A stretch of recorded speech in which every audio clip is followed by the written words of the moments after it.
5, 4, 3. You got a prayer bubbling up in you? I bet you do. I'm waiting for the last second to pass. 5, 4. Oh, I was low. Okay. Good afternoon. You shouldn't I? Good afternoon, and thank you for joining us for Board Talk. This is an opportunity for everyone to interchange ideas and to find out what's going on with the board. And I'll get to the makeup of us in just a moment. But first of all, does someone out here have a prayer bubbling up that they want to share with us? I'm going to read. May I do that?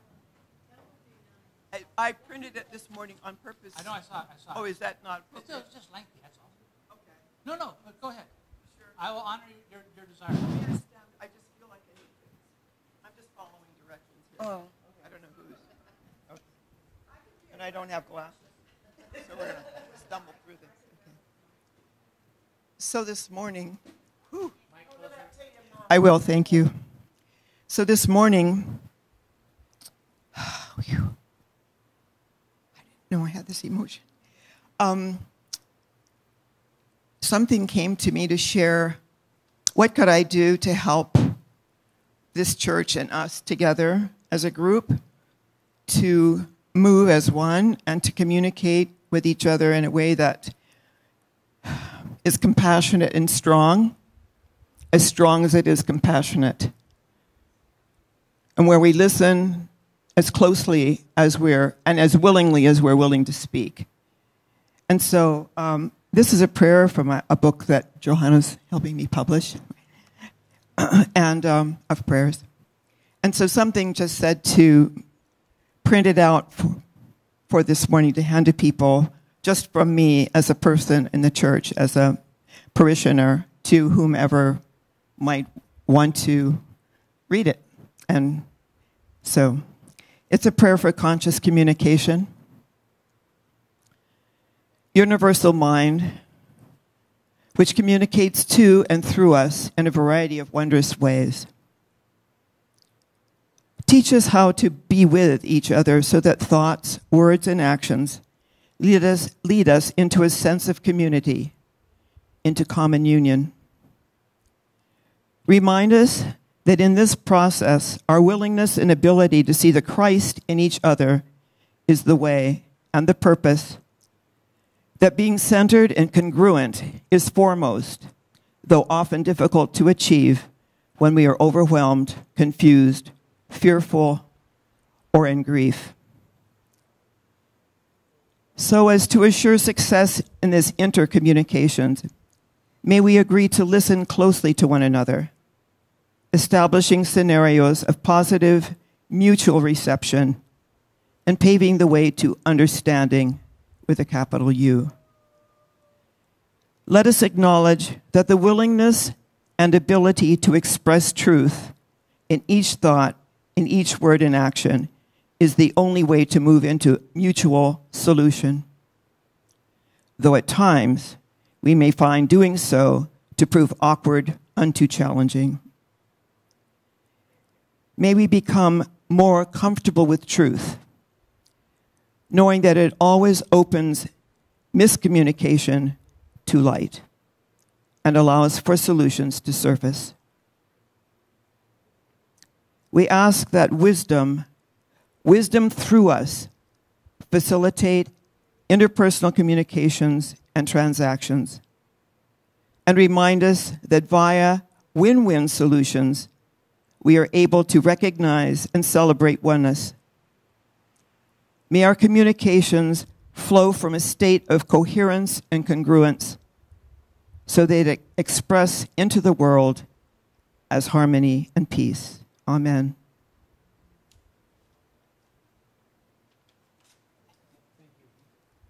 Thank you.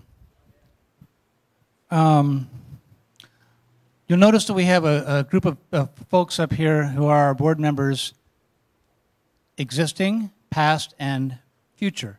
And that's because I had the option of making this call. I believe that we're all leaders of the church and we all are members of the board. The status of the board members right now is that there is an audit going on and the existing board members remain members until the election has changed that status, which is at the end of that audit. So those who are legacy board members are still board members. The members who have been voted in were all voted in by a very substantial margin. And so we believe that it's appropriate for them to be a part of this exercise today. And so we're all invited as all board members. So if I could, have you each introduce yourself?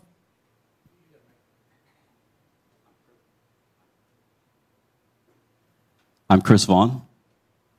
I'm Bonita Bethards.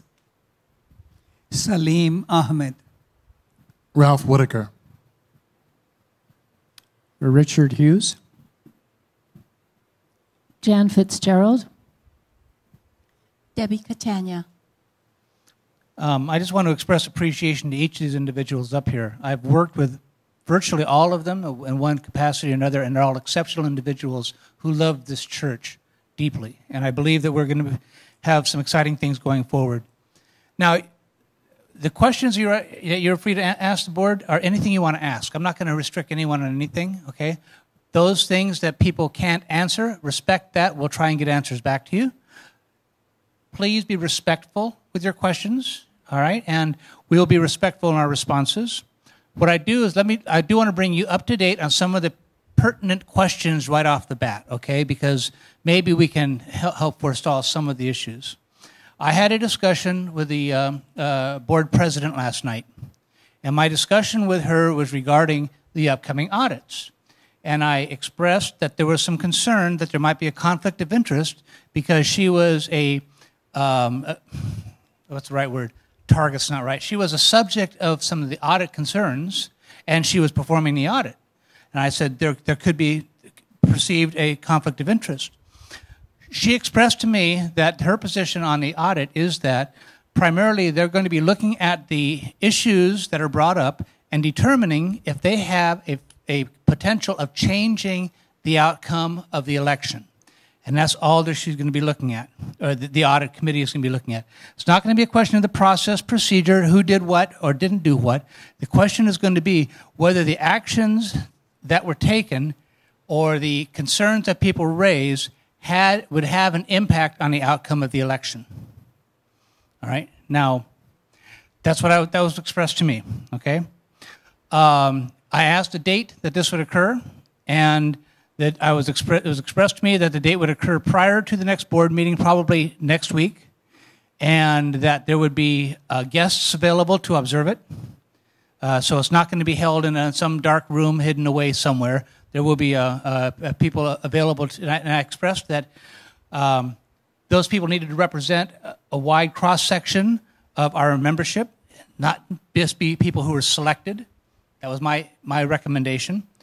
And that I asked again today when it was going to be, if I could get a more firm date on that.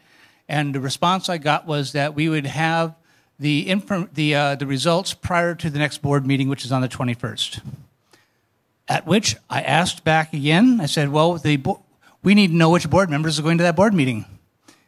Because that would be the outcome of this audit would have an impact on that. And I haven't gotten a response to that question yet. That's the status that I know on the audit as it stands right now. Okay? There was a second question that came up from board members. 2 board members had requested a special meeting so that we could address these issues. And the board president said no, that a special meeting was not going to be held. And there is still some discussion amongst board members as far as what the next appropriate action might be. So that's everything to date as far as I know. Is there anything else that anyone else here knows that they want to share? I think people may ask the question, so. Absolutely, and as I said, there's no limitations on the questions. I'm all about transparency and honest communication. So please feel free. I just would like to know what the initial impetus was, or what happened that would have someone question the outcome. I don't understand that, but anyway, that's my question. There were 3 or 4 audit requests put out, okay, and each of them had their own reason probably their own intent. Chris, you were one of them. Is that correct? Do you want to answer to that? One of the things that it says in the election procedures is that the audit committee will be looking at whether the election was fair and accurate and whether or not the results of whatever may have happened would have affected the outcome of the election. So my audit request was not to invalidate the election, but to look at the fairness and accuracy of what was done. In my opinion, give me a moment to think of how to say this in the best way. The current president of the board,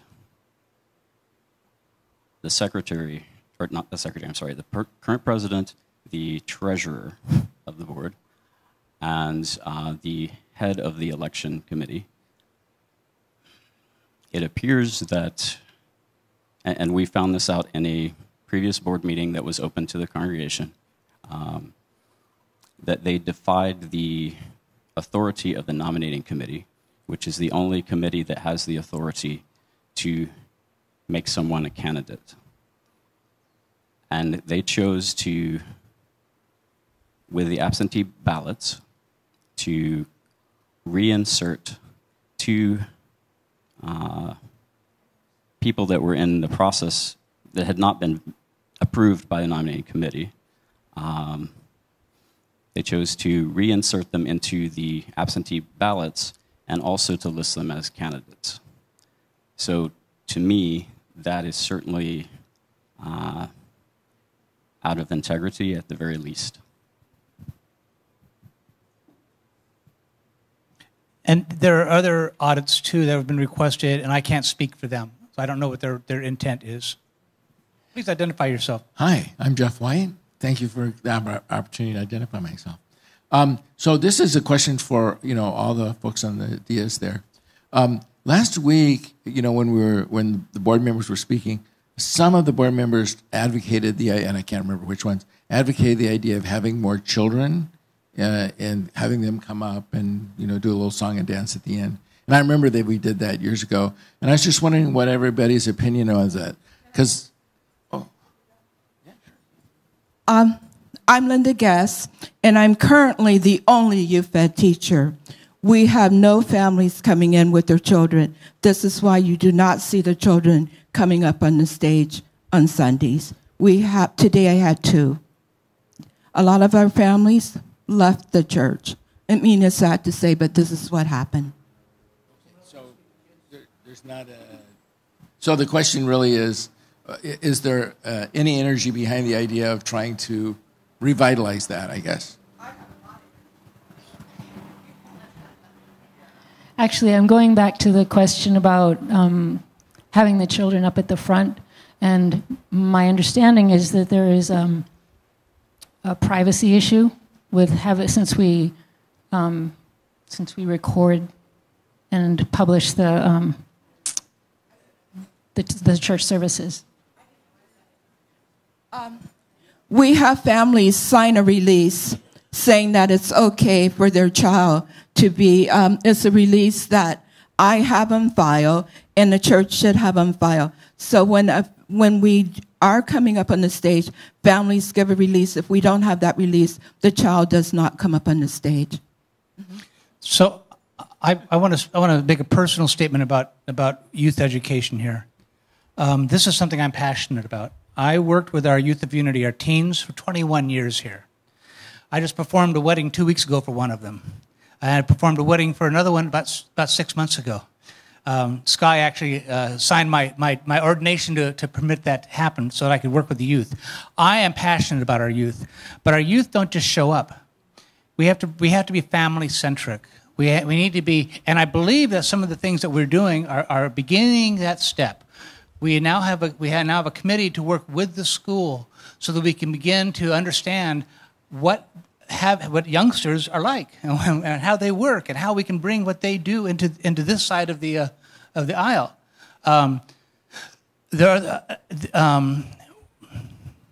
This church has never been family-centric, not in the 30 years I've been here. Hear me out, okay? Not at the level I would like to see it, all right? We used to have a lot of things we did as in families. We used to have 20 kids up here, and that's what you're asking about, okay? We don't currently. We need to grow that inherently within us as a congregation, as a membership, and as a ministry. It needs to be part of our DNA and who we are. It's going to take a little while to get there. I'm passionate about it. Mm-hmm. In 1974, we opened Unity Preschool, and we started with 8 children. By the end of the year, we had more than doubled that. The next year, we had almost a full house. And I totally believe that it had to do with the vibration of the place. It did not have to do with who knew who. Because people would come out of, they'd say, I don't know, we were just going by and something said stop by. And I feel that so strongly because we were able to manifest in those first few years all kinds of things. The state government phoned us and said, oh, would you like some people to work for you? We had been looking to have some help. They said, we'll pay their paychecks so don't worry about that, but do you have a job? I mean, this went on and on till by the 3rd year, we had waiting lists. We had waiting lists of 75 people. We never had less. And it's a feeder school for private schools. But it's the children's ability to know who they are in their soul and their heart, their inner strength of self-confidence, not from ego, but because they really know who they are, because how our operation. So it has to do with vibration, folks. Sorry, but that's my...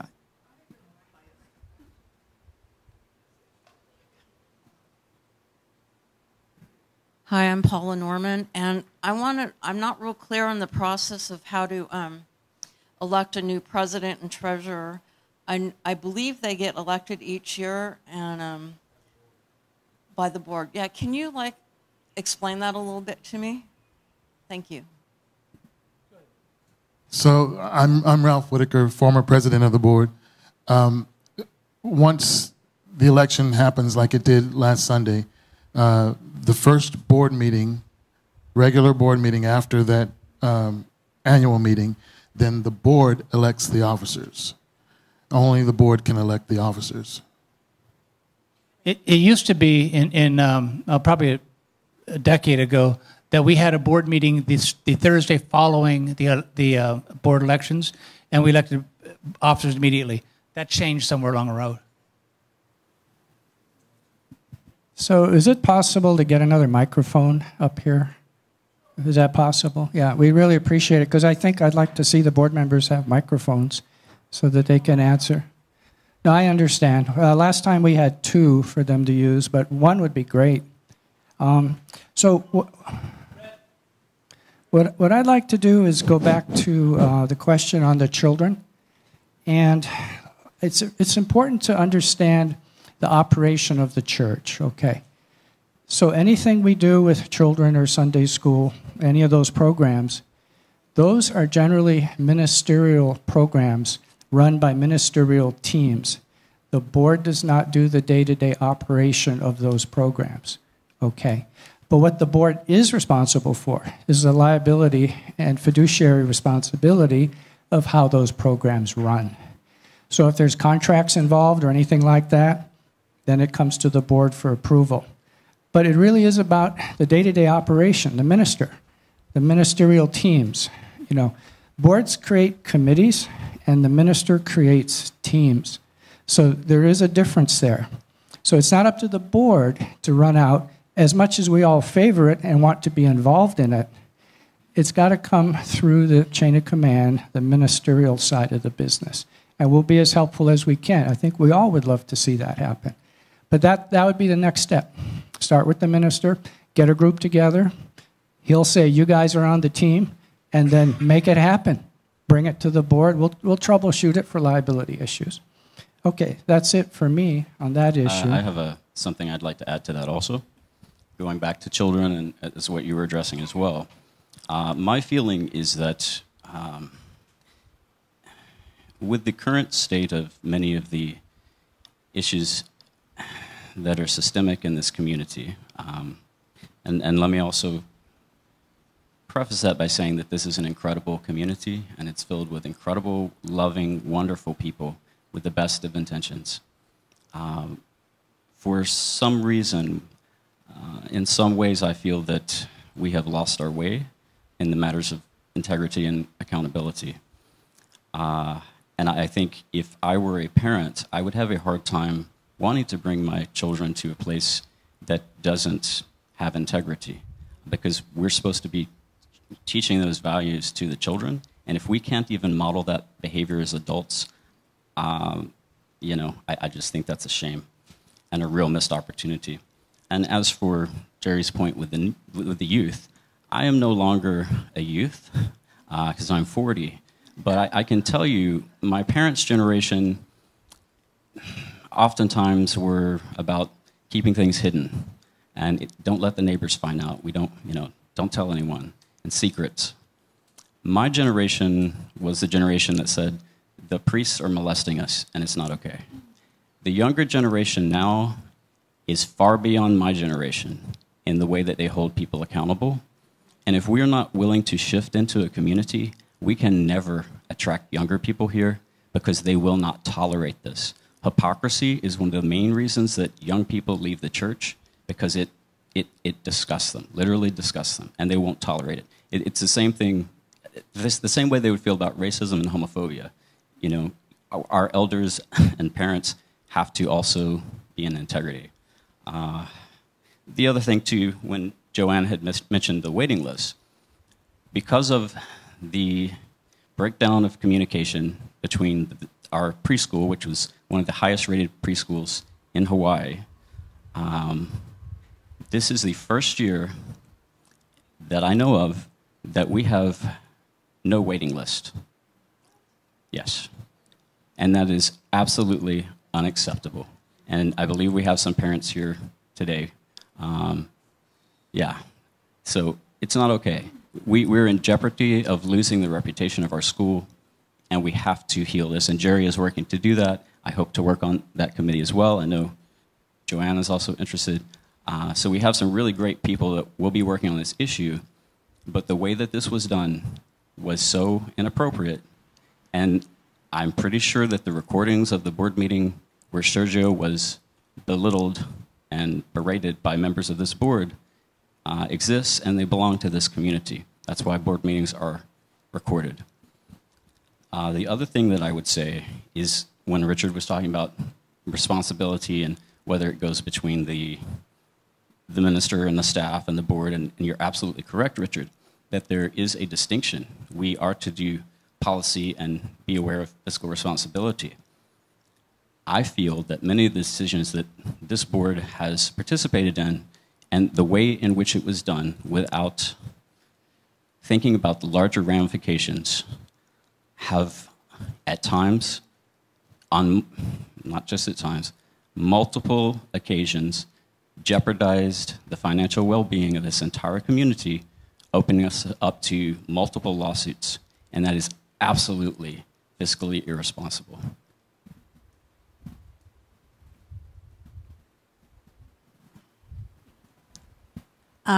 My name is Bernadette Toole. I'm sorry for this question. I was a few minutes late, but is there a new board? I went to the 9 o'clock service and nothing was said. The existing board, which is the board members who were voted in previously, are still active board members until the completion of the audit, which will be completed before our next board meeting. Okay. At our next board meeting, we'll have an election of officers, and it's my I'd be making an assumption here because it's simply an assumption. I believe that the elections were so definitive in their results that the new members will be seated. That's just purely a personal opinion. I don't, that remains to be the outcome of the audit.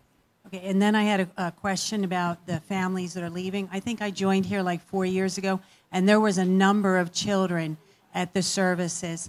And I'm just curious, when the families leave, since that's a concern for us, are we doing an exit interview or calling them up to find out, what the reason is? If they haven't left the island or left the community, why did they leave our church? Let me give it to our membershipers. Oh, I. So, partly to answer your question, I work at Tripler Army Medical Center, and a lot of the families who have come here to join a spiritual community, I see them in the hallways, and they're like, Ralph, what's going on over there? Because I don't want to come back. And I feel just like this when they ask that question outside of the walls of this sanctuary. What I try to do is invite them to come back because we are making changes. There will be changes.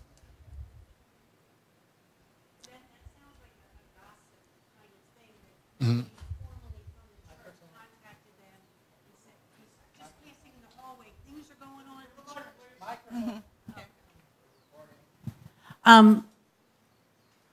That's an uncomfortable position that you were put into, but that sounds like just conversations on the fly. Or did we do anything that really contacted them and addressed to try to find out what the concern was? And the answer to that on my part is yes. Okay, my answer to a lot of this is to let's get organized, let's get efficient. And we have procedures in place already for making things happen. Whether it's the Sunday school, whether it's the youth education, whatever it is. These are all good things, but this is committee work, okay? I love these ideas. I see what you see, and it's been a long time, and I'd like to see some action. So how do we get that action? How do we come together on that? There are strategic planning committee. You may want to attend that meeting or become a committee member of that committee. You don't have to be a member to attend committees. You can just show up. Grab a board member, submit a proposal. Grab the minister and submit a proposal to him too. But the idea is to get together and have a framework where stuff gets done. That's what I would really look forward to seeing, and I call that organizational efficiency. So all good ideas. I mean, we can sit here in a board discussion group and talk about it, and we can sit at town hall and talk about it. But until we actually get together and form a committee or form a ministerial team and say who wants to serve on this, interested parties jump in, then we'll probably end up getting something moving, maybe a little faster. But it only moves as fast as the people that can move it forward. Thank you. Thank you, Bernadette, for your question. My name is Debbie Catania, and I am on the membership committee. And one of the visions that was actually promoted by our president, Joanne Adams, in the beginning of this year was that the membership meeting or the membership committee serve as a Malama group, which is exactly what you're explaining. A group of people, right now it's Marcia and myself, and who will go out, reach out to people and do exactly what you're saying, is ask them, why did you leave, and start to do that kind of work. Now, what we did this year was only within the membership renewal, but we did do a lot of calling of people, when we received return mail and things like that, and also worked hard at asking those questions. So we are on our way. There's a lot of work that needs to be done, but we are getting there. And again, thank you very much for your question. One thing I just want you all to be aware of as well is because oftentimes we only hear the complaints, because there are certainly some things to complain about and to be very concerned about. I'm very concerned. I don't want to suggest that this board hasn't done any good work. They have done a lot of good work. As Debbie was saying, the policy that Joanne initiated, the audit process that they're moving us through with the finances and making sure everything is, well, they're working on transparency. They have some policies in place. I don't believe that they're always properly used, but I do think they've done a lot of things well, and I'm just concerned because for myself, some of the key things that I think are really important to the cohesion of a community as a whole have kind of slipped through the cracks for some reason. You know, you'll often hear people talk about not feeling safe and just the shift that's happened and the unhappiness, the minister's leaving because he doesn't feel safe, staff members not feeling safe. You know, it just, there's issues that we need to work on. And a lot of that actually revolves around, you know, at least one member of the board.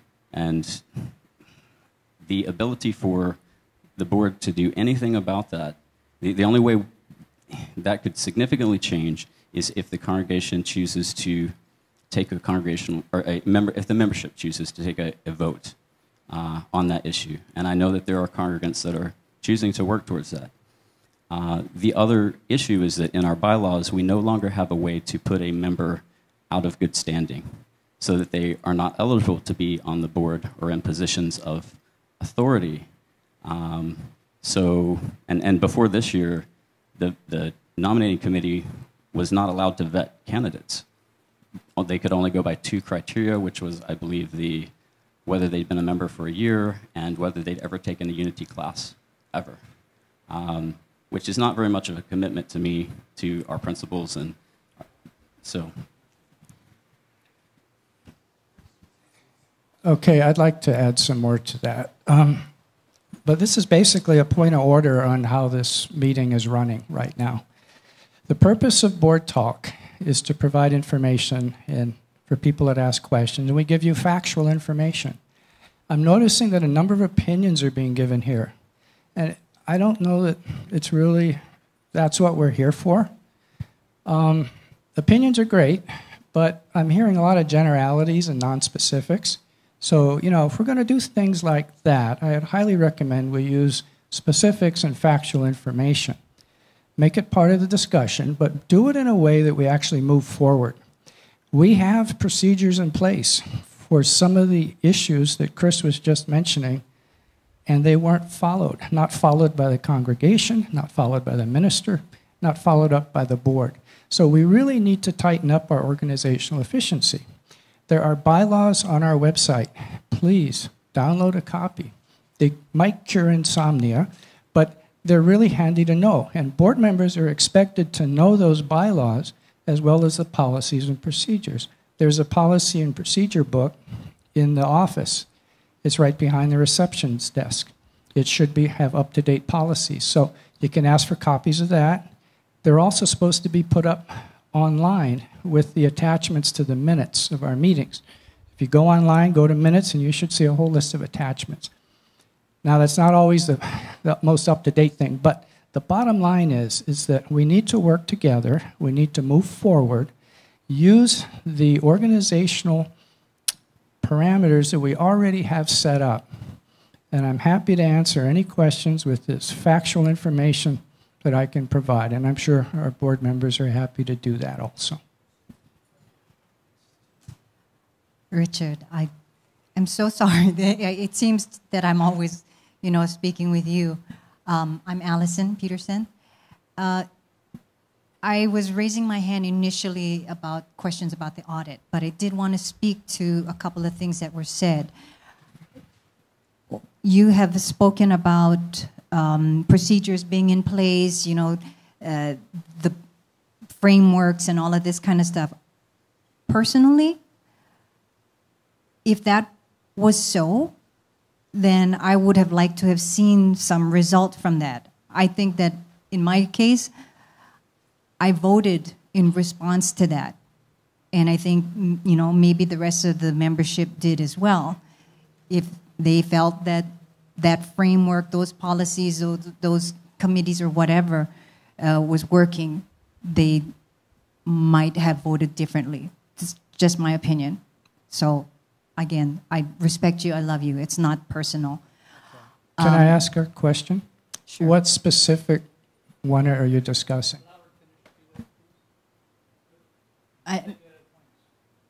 No, go ahead. Go ahead, ask me the question. I thought she was finishing up. But my question is, we're talking generalities about the whole board and all the procedures, but is there any specific area that you want to focus on that you think need attention? Well, no, I was speaking in response to what you have been saying. People have been bringing up specifics about the children, the school, and all of that. And you mentioned something about already having policies and committees and frameworks in place and whatnot. But I haven't seen any action except for what Debbie has said, which is great. I'm glad that it's starting.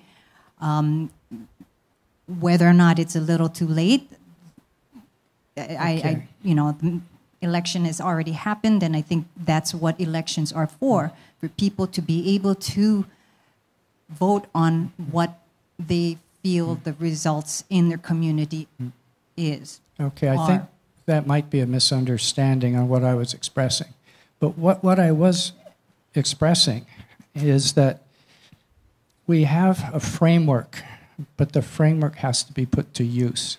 So I understand that, agree- and that's exactly what I'm saying. agree. You're saying there is a framework, but I haven't seen that framework, those policies, those committees having been And the worked. reason why has that not happened? Why hasn't it? Oh, good question. So if we can pick a specific issue, I can go over it with you. I mean, there's got to be a specific issue here. What are we talking about?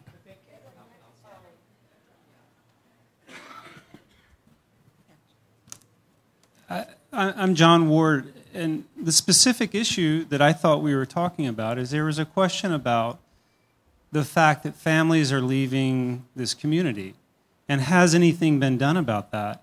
I agree that it's great to hear that you've got committees and procedures and all this kind of stuff, but just personally, I expect the board to be a board of leaders, that you actually do something about it, that you use those tools, that you don't throw it back on the community and go, well, you can do this and you can do this, or why haven't you done this? Because we elected the board to be leaders, and if there's a problem, for instance, families are leaving the community. They've been leaving the community for probably years.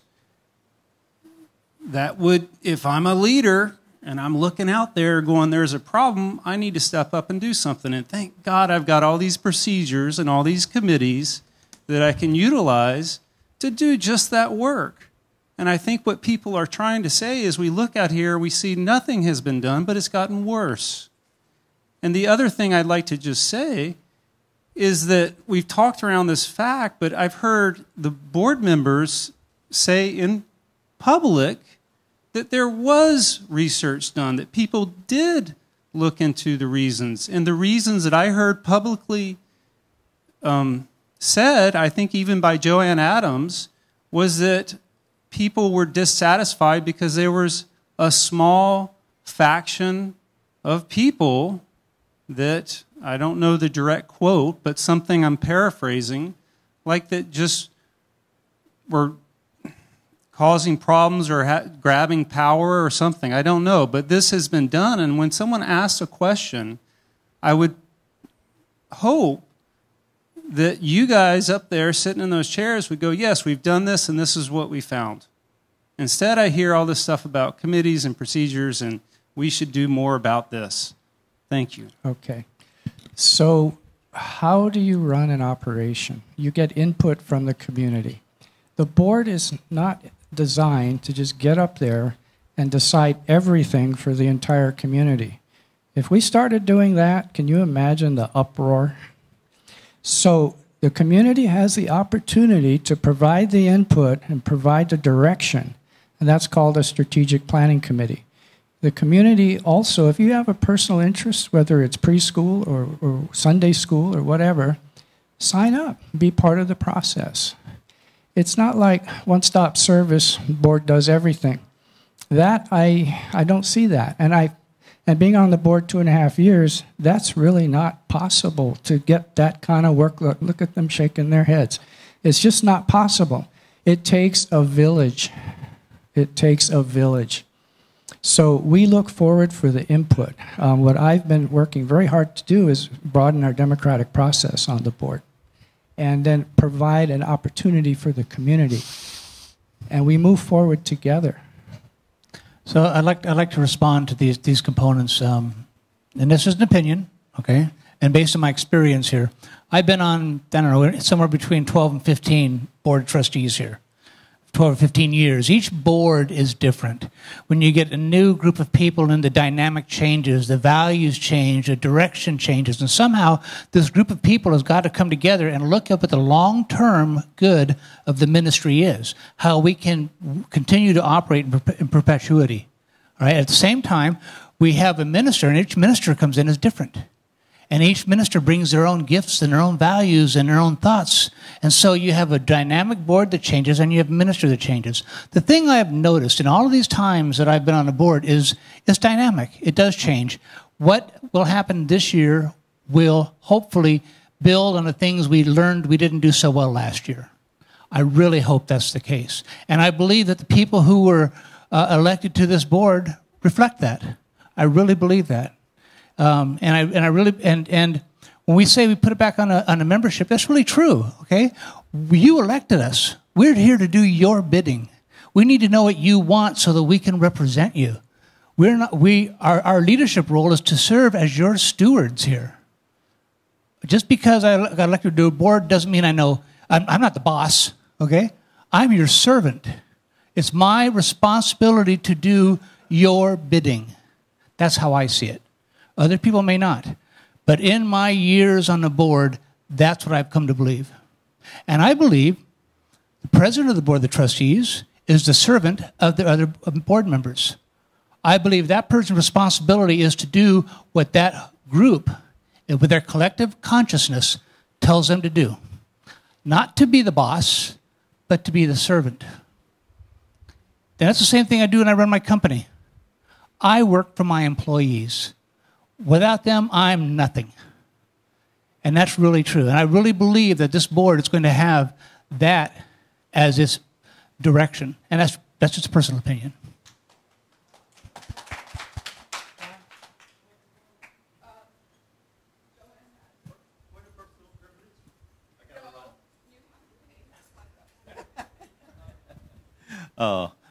Thanks for letting me input my little thing here. Just respect to growing, your community. Like people say, people don't care about how much you know, or even who you know, Jesus, until they know you care. And the quickest, most efficient way of communicating that you care is by listening to what they're saying, whether it's the community, whether it's the board. Sidebar, with respect to the board and the community, it's like two sides of the same coin. You can't have one, without the other. You just have different, responsibilities. Another sidebar, it's like when people ask, who's the best? Is it Tom Brady or is it Bill Belichick? And they go around and stuff like that. Well, it's two sides of the same coin. They can't do what they do with, with one another. And last thing, with respect to listening, God gave us 2 ears and 1 mouth, and that's probably a really big hint that we ought to listen and speak in those proportions.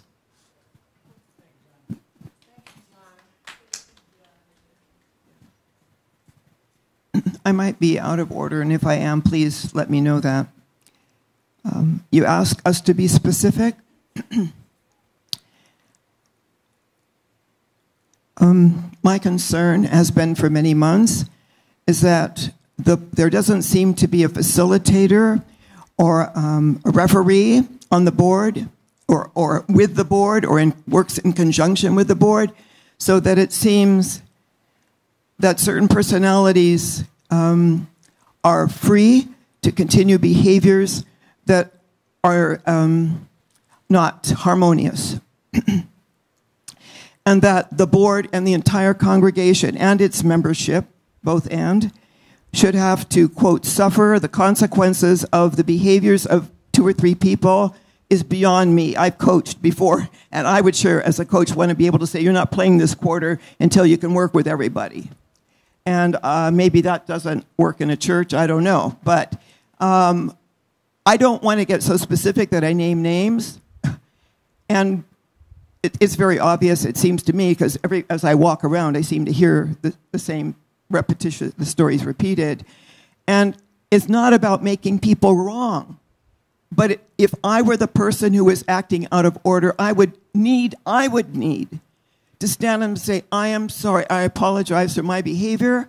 I acknowledge, I'm not even sorry, but I acknowledge that my behavior has been in the way of forward motion, and I'm sorry that I wasn't aware of it or that I wasn't in control of it or whatever. But I need to acknowledge that. And anyone who cannot acknowledge their stuff, who is in a leadership position, excuse me, you can feel my energy, I'm sure, needs to be able to be asked to step down until they can claim ownership for their behavior.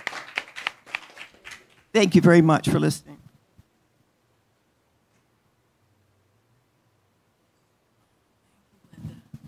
My name's Rosalie Kaiser, call me Rosie, and I had the honor and privilege to serve this church, and it was an honor, and I am a servant to these members, and it was an honor to do that.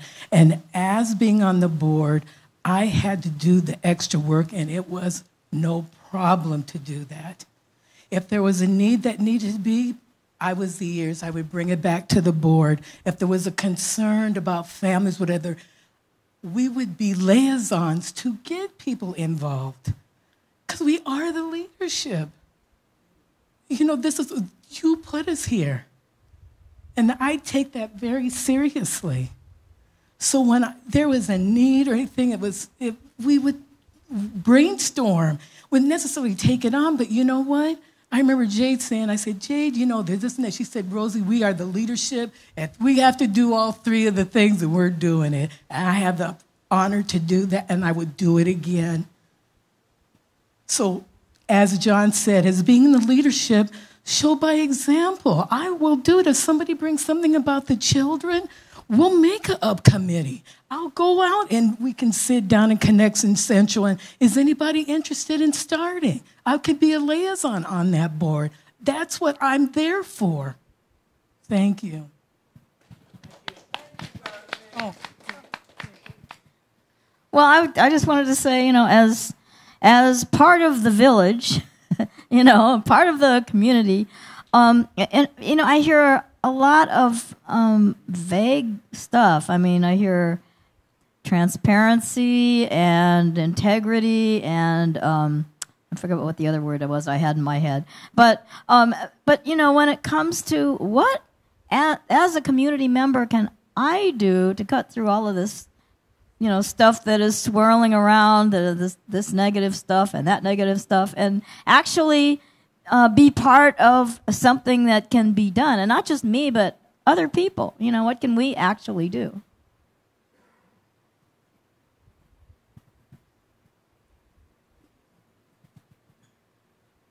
Hi, I have a question about policies. Recently, we had a member of the congregation who circulated a letter. I didn't get to read it, but I'm thinking several of you here in this chapel now did get a copy. I don't know if there were lies spread in that letter, but it did make a staff member feel very uncomfortable and unsafe. Now, are there policies that the board has passed to address this kind of action or act? And if not, what is the board planning on doing? Thank you. Okay, the first thing in that is that we sign a covenant, a membership covenant every year. So if you have an interpersonal issue with another person, first thing to do is you take it to that person. Now, I understand that some people might not feel safe. Okay, I got that. What I would do in that situation was bring a friend or arrange for a facilitator or a mediator in that conversation so that there is safety in the room. But the conversation is important. Okay, so that's one thing. Now, the other thing that we have, and it's right in our bylaws, is that if something is going on in the community and it appears that someone's not living up to their membership covenant, the minister can call them in and talk about it. It's right in our bylaws, okay? So we follow through with that. So what else is there to do? That's a good question. What other avenues would you like to see? I mean, moving forward, moving positive. How could we make that situation better?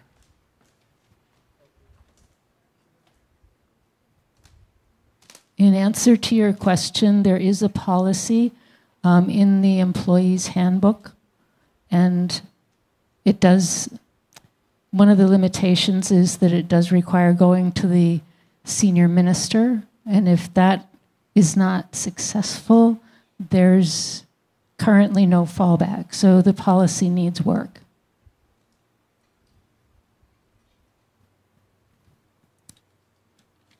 I'm going to kind of do this very quickly because I have a lot of things I want to say.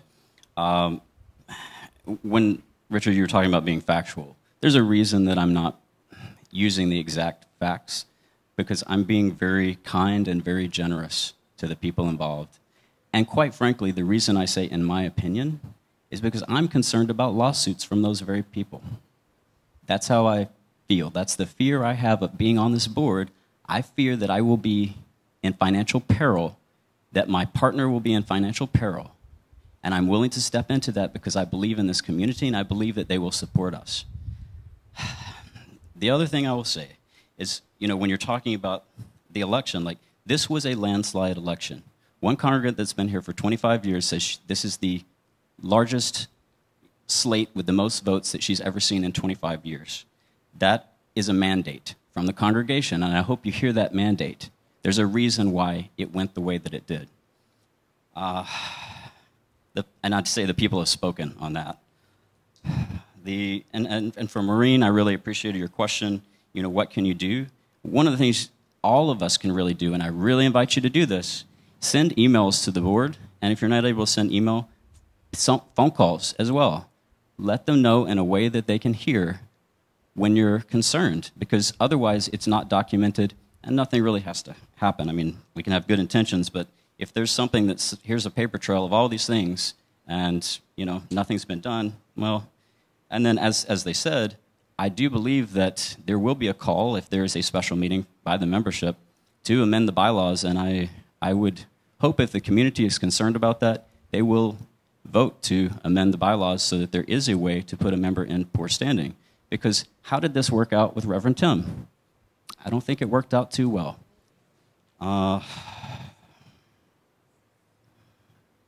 The other thing that you mentioned, Richard, is that you that you should have to go straight to the person, and as I've mentioned, many people in this community are very kind and very loving and very soft and very gentle. It's unity. That's kind of our philosophy, always kindness. And when you have a very powerful personality that people are afraid of, they don't feel safe approaching them. And then when you say, well, they need to take a friend or a facilitator, we're talking about a board member, that you should have to go with a facilitator to meet with your board member, because that is such a disconnect to me that I cannot even fathom it, just personally. And I believe that this board can work together. That is my intention, and I will happily do that. But we do have to address some of the fundamental issues, or nothing will be able to change. I want to address a couple of things that came up here. One of the things that Chris mentioned was sending a letter to the board. That is effective, believe it or not, okay? We don't know what's going on, what you're thinking until we hear from you. I've been working with UWM to bring UWM here to help us heal and to take the next step. That's the Unity Worldwide Ministries, in case you don't understand the acronym. And one of the things that was interesting was they pointed out, we're getting all these letters, but you're not. So people were sending letters to UWM complaining about the board, but not talking to the board. How can we change our behavior if we're not given that information? Now, I have no qualms at all about people being, you know, what that told us is that our membership did not trust the board. That's what it told us. That's the bottom line. So not trusting us is not going to help us grow together. we need to hear what we do well and what we do poorly. They're both important information for us. So the one thing I want to mention about our UWM activity, UWM sent Nicholas here to help us out through this period. We did have a conversation with them on Friday to talk about the next healing resource who will be working with us following Nicholas, and we're going to be able to make announcements as far as how that's going to go as soon as we get the schedule in, but we are taking an active role in bringing UWM here to facilitate our overall healing, because we know it's systemic. We understand that, and we want to do that healing. We recognize that in the last couple of years, we haven't done a good job in our relationship with the preschool. All right? So Jan and I have the honor of serving as the liaison to try and understand what their needs are so that we can work side by side. They're an important part of this ministry. And we sometimes forget that as a board because we get so caught up in what happens in this room right here that we forget that we're much bigger than that. You know, it's those children who go out in the world and take the good that they learn in the school, that's the greatest message that we provide. That is the greatest message. Because we're changing lives there, all right? Lives that will be generations in growth. And Jan and I are committed to being one entity, one group, harmoniously working together. And the idea behind this whole operation is that we all change our lives also in the process, moving forward. I'd like to clarify something that Chris was bringing up there. We do have confidentiality and we do have parameters that the board does function under, okay? So if you have an interpersonal issue, that goes to the people involved, that's confidence. Or if it goes to the minister, there's confidentiality there. Now, if it goes beyond that, then it comes to a board, and a board will take those confidentiality issues in executive session. We don't just come to a town hall or any kind of meeting and start naming names. I don't think that's appropriate. But specifically, if you're talking about an issue, what is the issue? Give it a name. What are we talking about? That's important. You know, I hear so many generalities. You know, if you have an issue with this or this that supposedly happened, give it a name. We don't have to talk the people's names, name the individuals involved, and I certainly don't agree that that's an appropriate way to do it. But this is how we work together. We move forward. You handle it at the level, and as that level expands, it becomes broader. And there may well be some issues involved where we can make a better policy, a better procedure. As Jan was pointing out, that employee policy, I think her words was needs work. So let's do that. Let's do that work. And here's the other thing. This board has done a tremendous amount of work. I have never seen a harder working board, especially this last year. It's been amazing. But we can't do everything on our own. We really need the village. We really need the help. We need the ideas. I love committee meetings. You get people in the room, and we have a finished product that's better than any one person could have done on their own. Thank you. First of all, I want to give the mic to someone who hasn't asked a question yet. I came here to ask questions about this auditing situation, what was going on, how the board would proceed, how elected new board members would be instated, how officers would be elected. I heard what Jerry had to say. I feel it's unfortunate that the very person who is seemingly still operating in a potentially inappropriate way is not here to take our questions. I don't know why Joanne isn't here, but it seems like, number one, she should be. I would like to address my concerns from the point of view of moving forward. First of all, I agree with the premise, because I read the electioneering process. In fact, it was one of the concerns that I had, which I discussed with Richard and other people, about the whole process of overseeing the election process and how it was going to be carried out. that caused me to do what I did. But there was insertion in there about an auditing process. That had never been done, to my knowledge, before in a policy, which I hope the board approved. I never got an indication that they actually approved that policy as a board policy. Nevertheless, if it was a policy, it is in fact, and people were able to communicate their concern about whether the election was carried out in an appropriate and fair way. I'm now getting this sense of, well, we're not sure, we need to look at this part or that part or whatever, and that there needs to be a board conclusion about that in order to reinstate duly elected new members. Now, we're getting some indication that maybe that will occur this week. Maybe it will occur before the next board meeting, which is scheduled this week, Thursday. I would like to see that be a much more a critical and important decision to get nailed down, and that not only would these concerns be overcome by the overwhelming vote of the congregation, but that the process proceed to the election of new officers. I understand the election of new officers and how that happens. I surely hope that of those board members that end up being included in the new slate, that there are appropriate people to step up for 6 officer positions, which are required of the board, and that we consider the board leadership in those positions in making a decision among board members as to who to put in those places. Thank you.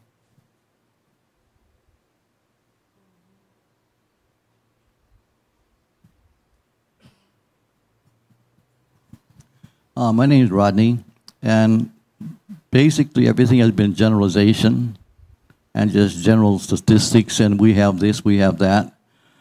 But it was brought up that we need to ask specific questions. Okay, what I would like to see is for the board talk, maybe not necessarily for the town hall, but for the board talk, you have a board up here. And whatever question is asked, for example, a key issue is, why is a preschool losing people so many? That would be put up there. The next question would be, why is the minister and 3 people leaving the church? That should be put up there. And after they're listed, whatever board members are present will say, okay, I think number 1 should be priority 2 for us. I think number 3 should be priority 1 for us. And now we know what they're going to work on in the future. And so the next board talk, we get a report from that committee or that particular board member. That way we will know what we're saying will be looked into and followed up on. Right now, for the next hour or maybe 3 hours, there's going to be a lot of conversation, but nothing will happen. We need to know something's going to happen for a specific issue. And I think the board members present now are willing to do that. Thank you.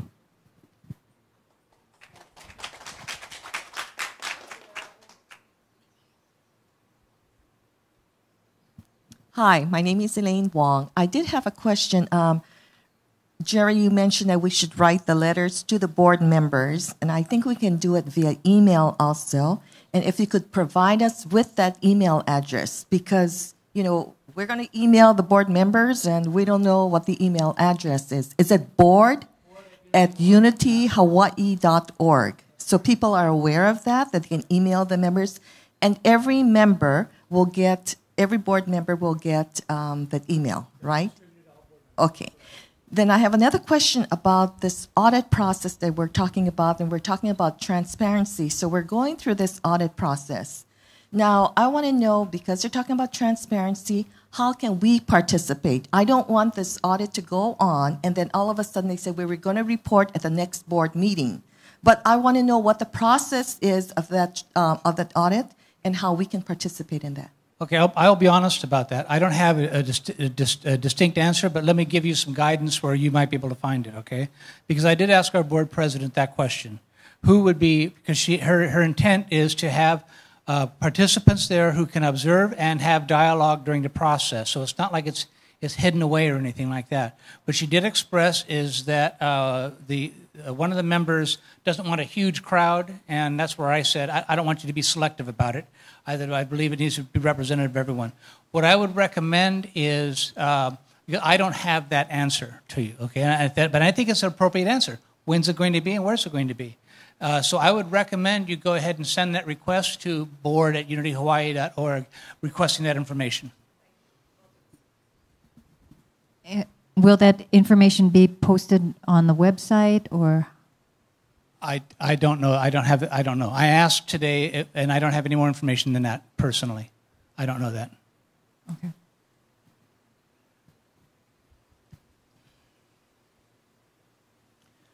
I'm really very consciously trying to do this process without coming across as an angry person, because I'm not an angry person. I am passionate.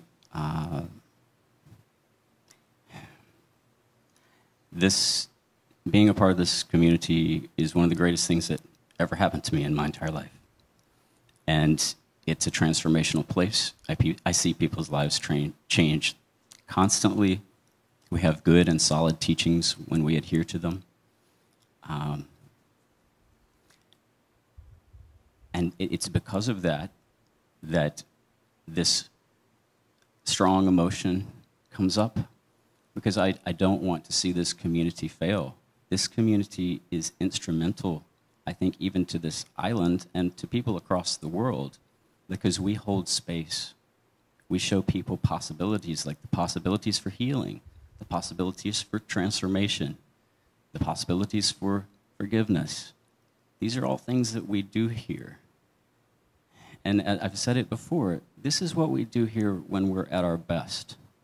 And we should all, I would hope, in my opinion, I invite you to try to work from the best that you can be. You know, and we all have our faults. I have faults. I make mistakes. I'm going to do things wrong.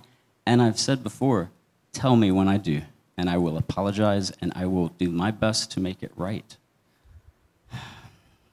So I want us to remember, it's a great place, and I just don't want to come across as this like really harsh person. Because anybody that knows me knows that that is not how I experience life or move through life. One of the things I want to address is that at the annual meeting, Joanne and I made a gentleman's agreement in good faith that we would figure this out together on how the audit would move forward in a fair way. Over the last week, we have been in negotiations, and it was absolutely beautiful. It was totally respectful between both of us. She had wonderful suggestions. I had wonderful suggestions. We went back and forth, and I'd be happy to share what we came up with the rest of the board. I've just been so busy trying to make all these things happen. But one of the things that happened after the meeting with Unity Worldwide Ministries on Friday, I said, Joanne, can we have a conversation since we're both in the room? And I appreciate you for staying in the room at that time, Jerry. And I think you would agree that I was very respectful in the way that I handled that, and Joanne was very respectful, and I gave her a hug at the end. I said, can I give you a hug? This isn't a personal thing. But she related to me that what she was going to tell me was going to make me upset, and it would not be popular, that she felt that it was what needed to be done to move the process forward. So she chose to end the negotiations. She refused to recuse herself from the audit committee, and my understanding was that Linda Wong also would not be recusing herself. And these are people that, in my opinion, participated in the allegations that I brought up in my audit. And there are more things than that, but that's one of the most important ones. I want to make sure I'm not missing anything here. I also requested a time frame on when the audit would be taking place, and I was told that they were not sure. There's only 2 weeks to get it done. I have requested since Friday, from Linda because Joanne said, well, Linda doesn't know when she can do it. I have yet to receive a response. I did not check my email this morning, so it's possible she's responded. And so Joanne didn't know. But she told me that she also felt like she had misspoken and that Linda should have a say in this. And my understanding was that, you know, I didn't continue my motion or anything else in the annual meeting because we had made an agreement that the two of us would work it out together. And that's what we're doing very successfully. So there's a beautiful plan put in place, and the board should look at that, maybe the congregation should look at that, and see how they would like to have a fair, independent audit go forward. I don't see why that would be a problem with anyone.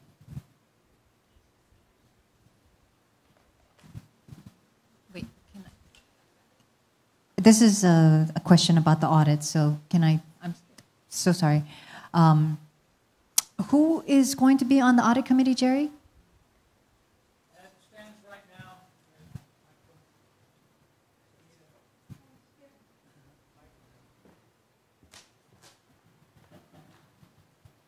As it stands right now, the audit team consists of the president of the board and the chairman of the elections committee. It should have been a nominating committee chairman as well, but we don't have one because that person will be elected from the membership, and our two members who were elected from the membership resigned from that role. So far, there's just two people. That's correct.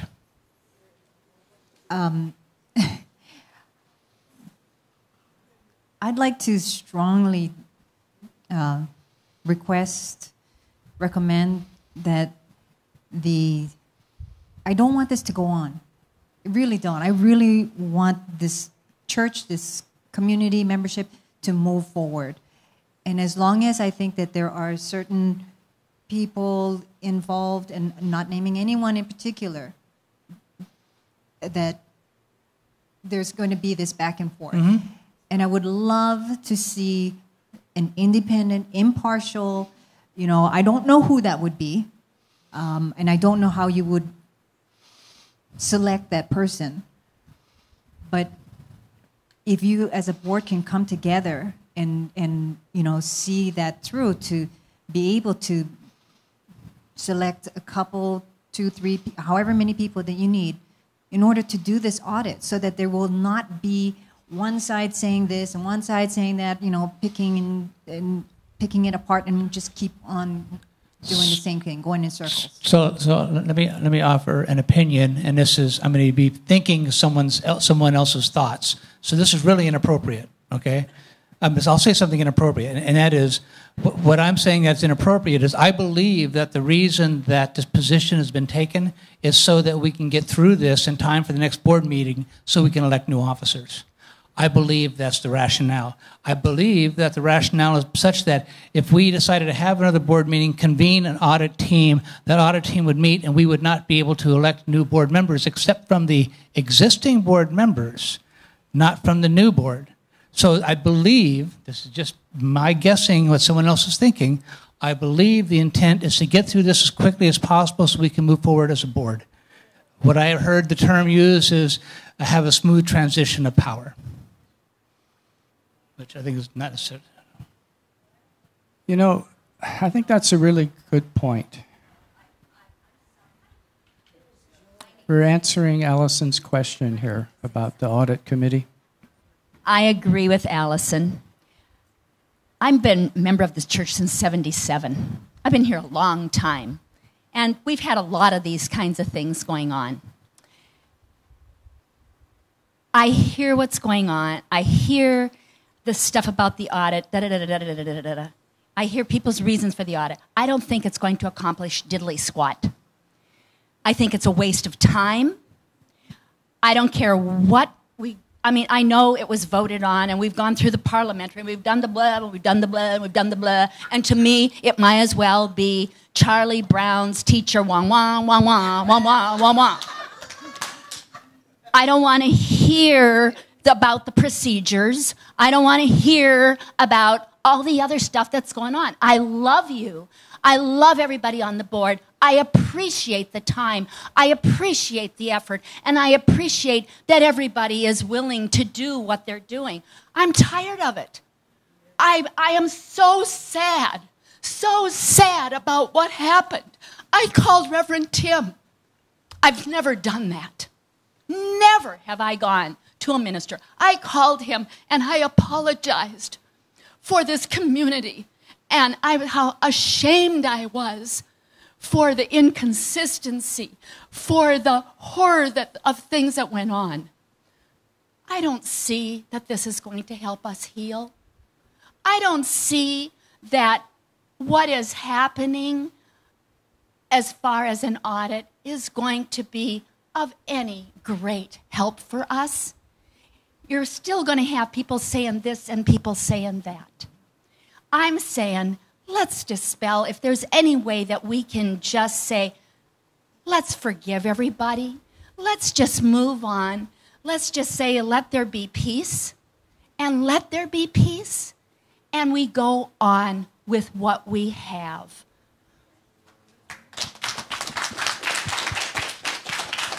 Okay. So I'd like to answer Allison's question here. And, I agree. I think we should move forward. And there hasn't been a lot of yada, yada, yada back and forth through the ages in this community. I've seen it. I've been here almost 17 years. So how do we move forward? How do we go positive? We've got an audit committee, a committee of 2, which was supposed to be 3, but it's 2 now. And have faith. Let them do their work. But there's a transparency issue that Allison was bringing up, and I think that's important. And we have, there's no committee meeting that I'm aware of or board meeting that's closed except for executive session. So have people in the room. Have people understand, look at the proceedings. I'd like to see, has anybody here actually received any of the 3 challenges to this election, written challenges? Has anybody received a written challenge? How about board members? Have you received copies of the written challenges? 1? 1 only? Okay, well, one interesting thing about email is that I've been removed from the email list for some reason, so I haven't been getting all my board emails, all right? That's a different subject, okay? I'd like to get back on that email. It looks like it's in progress, so it's being worked on as of today. But anyway, moving forward, we've got a procedure in place. Let's allow for the transparency to happen. I'm not familiar with these negotiations that I'm hearing about, but Joanne, in and of herself, cannot actually change a board policy. Only the board can change the policy. So let's work together. Let's look, what do you want? You want transparency. How are we going to provide transparency? That's what I'm interested in, and I'm suggesting that people have a gallery. But let's talk to the parties involved on that particular committee and send your request to the board at unityhawaii.org. Let's get moving. Yeah.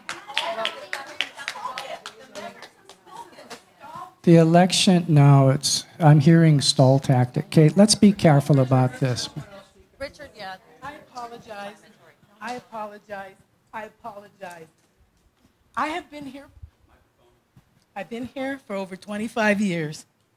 I've got you beat, Rosie. I've been here 37 years. Thank you. And I have never heard of anything like this before. Never. It feels like distrust. Where is the distrust from? I trust everybody that's been voting. Even the last year, people were picked to oversee it. But if it didn't quite turn out, I'm sorry, yes, that's my opinion. It didn't turn out the way that somebody wanted it to. Something was wrong. Something was wrong. Now that there's a landslide of people that voted for those individuals, no question in doubt, we're having an audit for what? Right. For what? I don't understand. Tell me what the concern is. You think it's a conspiracy? Because you know what? I know something I'm not going to say, but there was something. Richard, there was, and I know for a fact, I'm not going to say it, but there was somebody that voted twice. Okay? And then what was that about? Oh, we're helping the nominating committee. We're not going to bother you in the back room. We're going to take the ballots upstairs. That's when we're going to put in the other 2 bios and send it out. Really make the congregation confused. My sister works in the front. Okay. And she was wondering what was going on. That's not transparent. There was nobody in the back room that they couldn't have done that back there. And why did they do that? They said there's a confusion and stuff. Yes, it's so, but who started this confusion? This is horrible. We need to, the election, they were voted in properly. It's over. Let's move on. I'm tired of hearing this too. As she's saying, it's ridiculous. I'm sick of it. I think that the most important thing we need to be discussing right now is how we're going to move ahead. We are in the position of trying to attract a new permanent, long-term minister. And if I were anybody out there who was qualified to come be a minister of this church, I'd be having a lot of second thoughts and third and fourth thoughts. And I think we really need to come together as a group. You know, I am here 15 hours a week as a volunteer, and I'm here every Sunday. And I just really implore this congregation to get their act together and help us figure out what's coming up. Reverend Griffin will be leaving in a few weeks or days, and then what is the plan after that? You know, how are we going to attract somebody on a long-term new basis? I mean, if I was watching a live stream of this meeting, I certainly wouldn't be interested. Okay.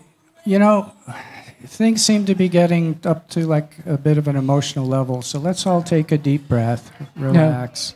No. I'd like to say I have a plan. And one point of information for Rosie, you're asking about the elections. Thank you. What I highly recommend is you get hold of the challenges and read them. There is one issue on one of the challenges that questions actually one of the individuals that was nominated and perhaps should have been nominated, okay? So let's use the information, the factual information that's out there, and work off of that. And I get what you're saying about all the stuff in the past, but this is not a foregone conclusion regarding the outcome of the audit committee. It seems like everybody thinks that it's going to be negative, but who knows? We got to give them the benefit of the doubt. Okay, I'd like to say I have a plan. And actually this came, and it was manifested the morning of the board meeting, and I couldn't understand, and now I understand exactly what happened. And I'll just say there were two people arguing about who won the point on the tennis court in front of my house. And they loved each other. And so I thought, oh, it's so cute. But they never stopped arguing who won the point. Was the ball in or out? And then Spirit said to me, you need a referee. And that's when I walked into this meeting. And I went, we need a referee. So the plan is when there is disagreement, and you love each other, but there's disagreement about who won the point, then you get a referee.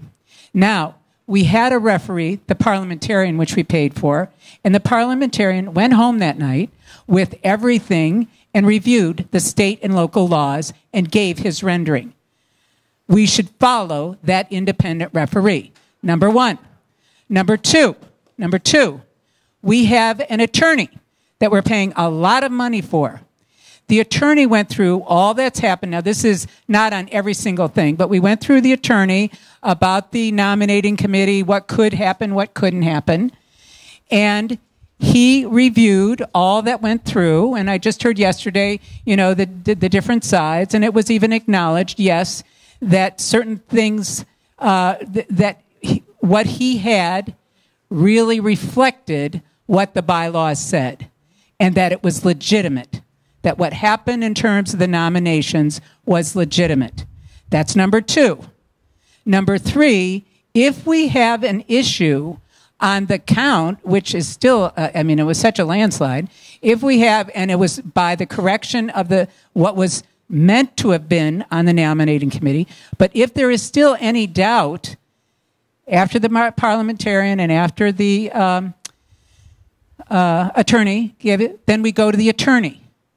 And we look at the bylaws and state laws and see, from the attorney's point of view, Not from our point of view, not from people who may be in a compromised position point of view. No, you don't do it that way. That's the mafia, excuse me. Okay, I'm sorry. But that is, so you don't do it that way. You go to the attorney. That's the 3-step plan. Thank you.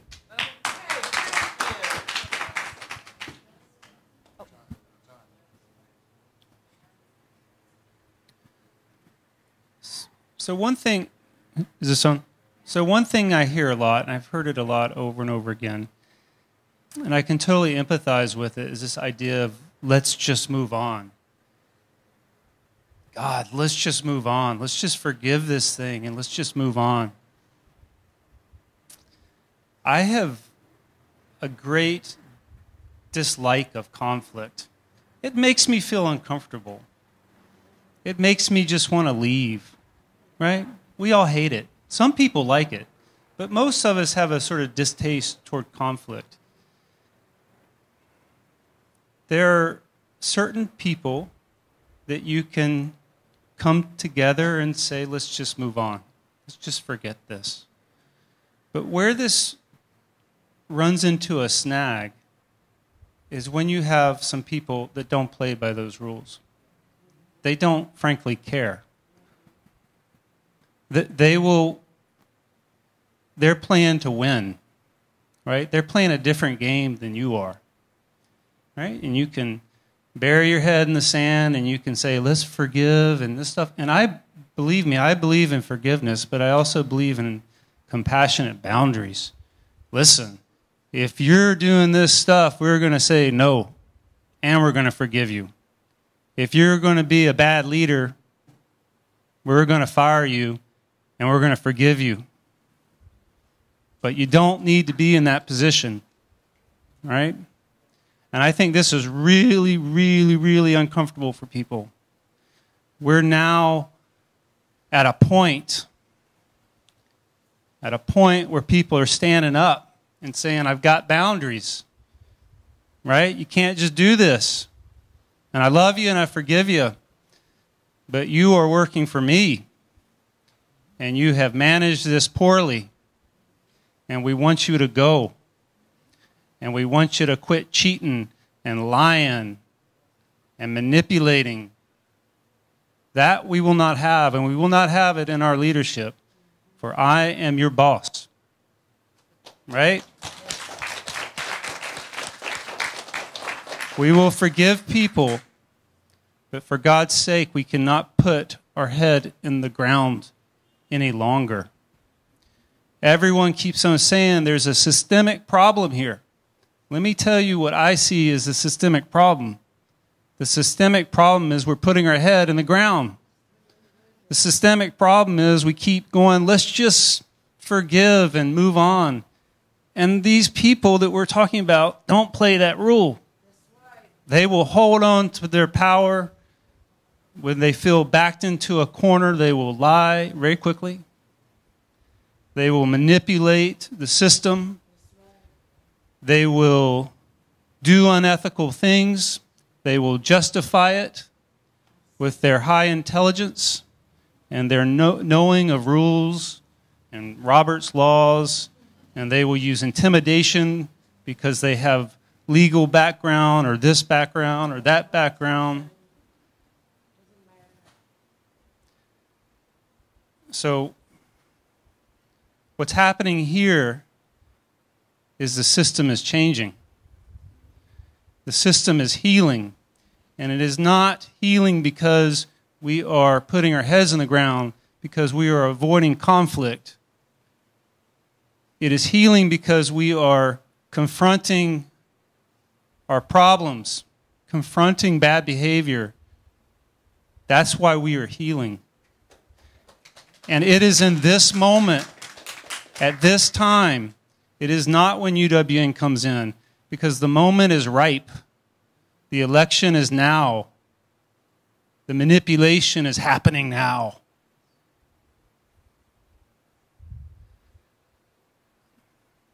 I think that's all I have to say, and I thank you. Okay. I do have a question. I want to do a response to, and thank you, John, to Allison. Now, it's my understanding per Robert's Rules of Order, once the nominating committee is done with, vetting and all that, then they're done. That year's nominating committee is done and thanked and blessed, and thank you. Now, when we elect a new nominating committee, now we have a new chair and everything else, and I believe we did that, and there's no contesting the results of what the new nominating committee is, which is Cindy Hensley, which is Francine Kiona, and Ann Valeron. So we do actually have a nominating committee to act as the third person, correct? Well, per Robert's Rules of Order. But I don't know whether it's that someone who's on this year's nominating committee can work on issues from last year. I don't know. Okay, and I think that, and probably getting back to the parliamentarian, that sounds like a great idea. But the way I've read Robert's Rules is that as soon as they're elected, then they take on what happens. And I believe they even talk about recounts and stuff like that in the new nominating committee, if you read Robert's Rules. So I believe we do have that third person that we're looking for. And that would be, I think, at this point, Cindy Hensley. So that's just my non-legal position from reading through a non-legal eyes of the Robert's Rules of Order. So...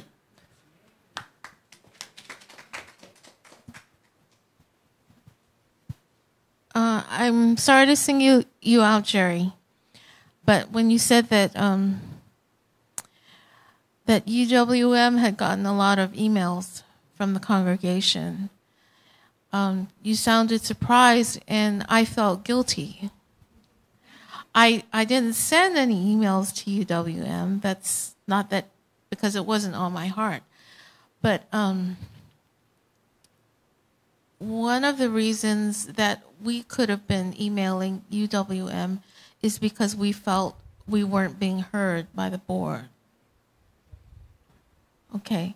And we were addressing a lot of issues during previous town halls.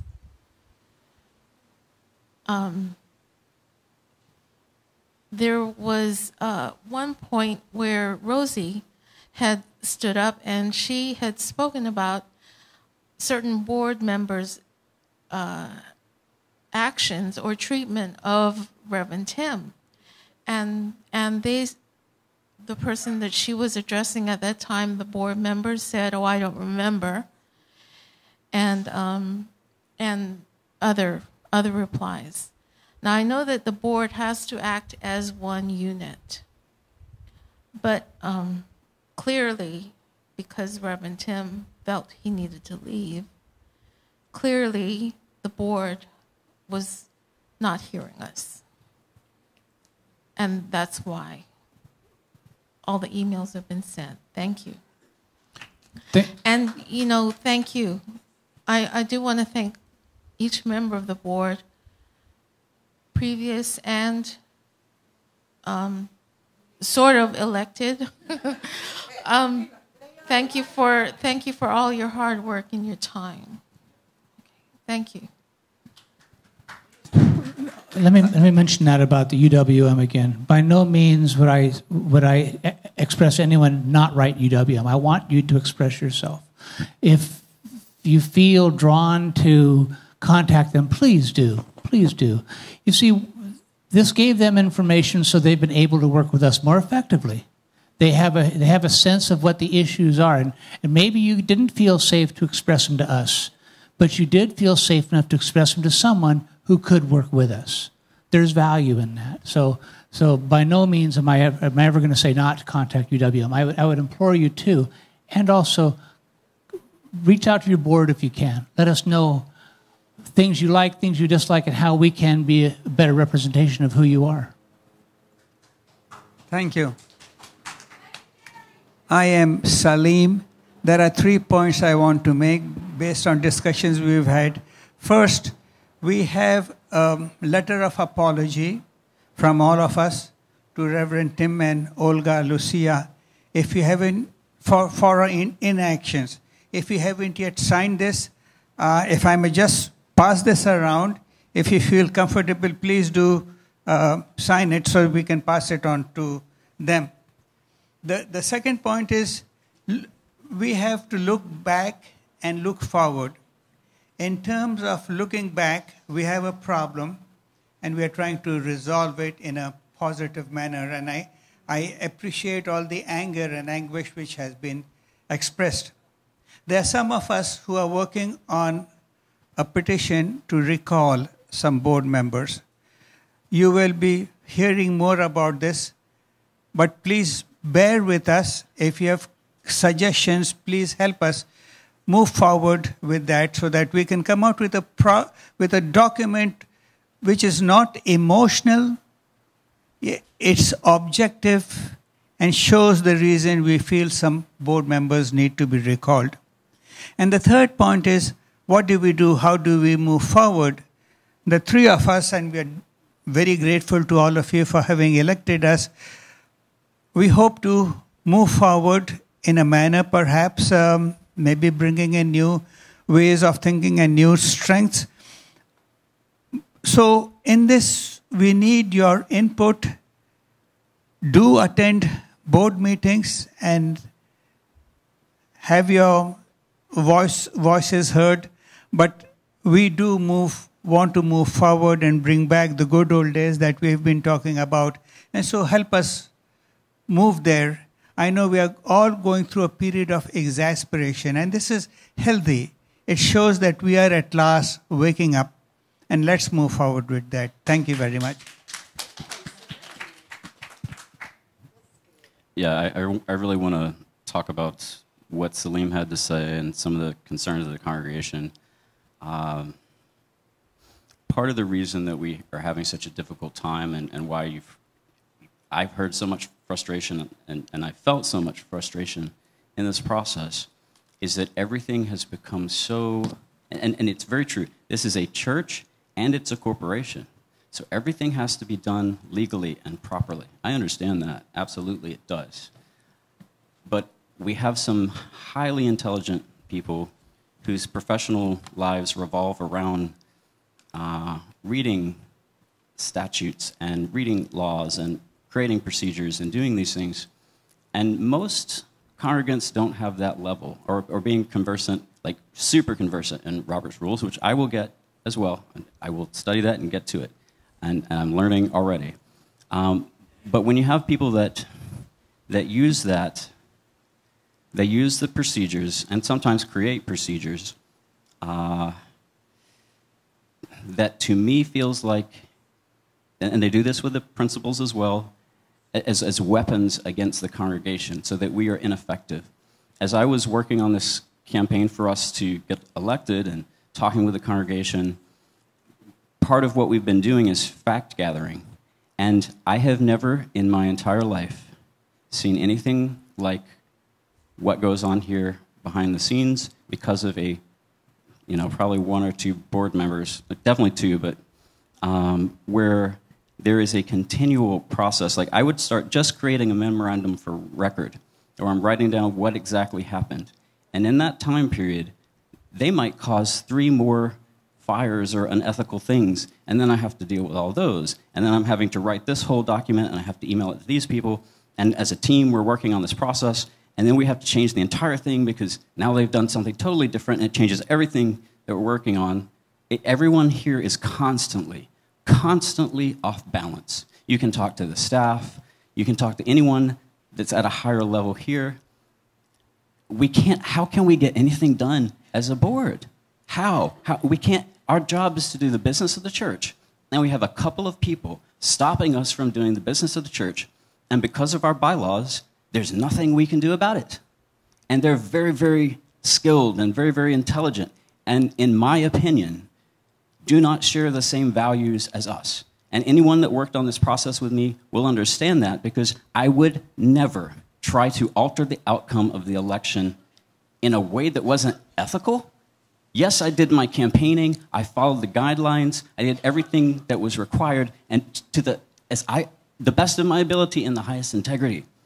But to have people try to manipulate the system and do things behind closed doors, it's not okay. And when you're talking about the ministry, how are we going to attract a minister? This is how we attract a minister. What we're doing right now is the shadow work. We're cleaning it up. We are cleaning up and coming back into integrity so that we're on the same page. Because let me tell you, and you know, UWM is excited about what's going on here because they know this church is ready. They can see it. And once we do this work, they're going to bring facilitators in and work with us on this process. And please, please come to those workshops because we need to all get trained up on this so that we know how to deal with these things and do it in a way that's effective and loving, but also mindful that, you know, not everybody's on the same page. Not everybody's doing this the same way we are. And it's an exciting time because once we've done this work, and I can tell you, the people that I worked with on this process, we are like family. I mean, it's a real ohana. We love each other. We have cried together. I've cried with board members. I've cried with staff members. I've cried with congregants because it's painful, but it's so exciting. People have meltdowns one day and then elation the next because we're working as this team to really work together to have the community that we're all wanting. We all have that shared vision of this wonderful community. And it is, as I've said, it changed my entire life, and I've seen it so many times. People's lives completely change. And we can do this. And when the ministers, when we get to that point, which will take a while, because we got to do the work. And when we get there, we will have the most phenomenal slate of candidates for ministers because Unity Worldwide Ministries will put out the word. This church has done its work. It has done something that they have rarely ever seen, a church totally transform into its best vision of itself with a congregation that's ready and supportive. And this church has no mortgage. This is a minister's dream. Once we come together behind a mission, imagine what we can do in the world when we're not wasting our money on legal fees, and we can put that money into doing mission work. We can transform the world. It's an incredible time, and I'm so grateful to be a part of it. So thank you for including me in this process. Thank you.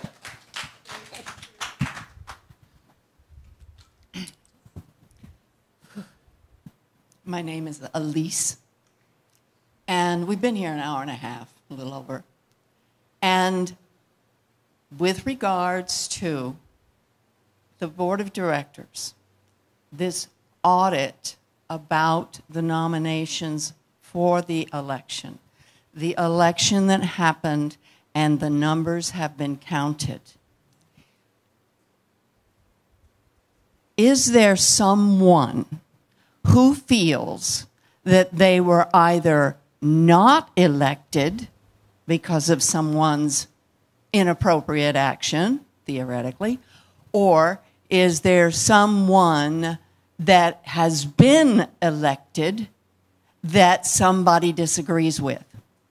I'm not hearing a reason for the audit other than there were some extra nominees thrown in. I'm going to ask Jerry to answer that one for me. So what I understand so far, okay, is that there was an audit requested by 2 of the people who were not elected.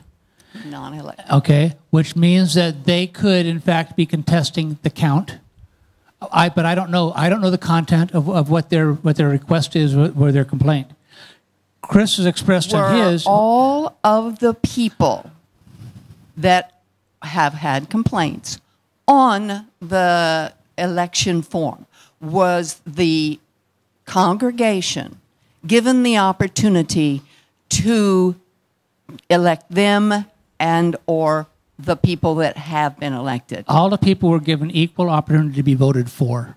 Okay, that was established by the electoral process. Isn't that accurate? Everyone had an opportunity to be voted for. All of the votes were counted and then recounted by impartial people and then tallied. Isn't that accurate? So now there was a question about a chain of custody of some ballots, because some ballots were not put away in a safe for a period of time. So theoretically, it could be that someone went in and swapped 100 ballots out. Well, I'm just saying, okay, that's the complaint. All right. but to my knowledge, okay, and Chris was one of the people who requested an audit, and his was on process, correct? Not on result. And what I was told by the if there are, so there is someone that feels that they might have been elected if the inappropriate action of a change of the nominees or the addition. I don't know that because I don't know what the nature of their complaint is. Well, it's time to get clear on that one, and that means get clear today. And because there is no reason for the audit and the people that have been elected to be in question. Mm-hmm. And that is part of what is wrong is that the board, those acting and past, have not simply said and made a vote and said, this is what we're doing. We are accepting the election that we've had. And the board cannot do that, is my understanding. We have to have the audit and the results tallied or verified by that. So now you're saying that according to the bylaws, that the audit is required because someone asked a question about the election. That's my understanding. Okay. So, but hear me out. Okay. Now, if you go back to the very first thing I said when we started today, okay, which was that when I spoke with the board president last night, I said, "What's your intent?" Okay. What are you doing? You know, and her expression to me was, "We're only going to be validating that there's no reason to not accept this landslide victory effectively." Okay, but she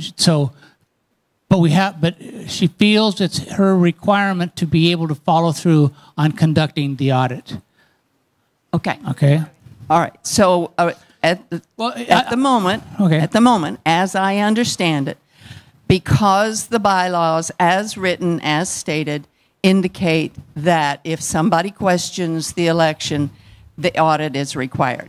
Got it. Understand. Now, No, it's not a bylaw. It's election. It's in election procedures. Point of order. Point. It's in election procedures, not in the bylaws. In the procedures. Okay. Thank you.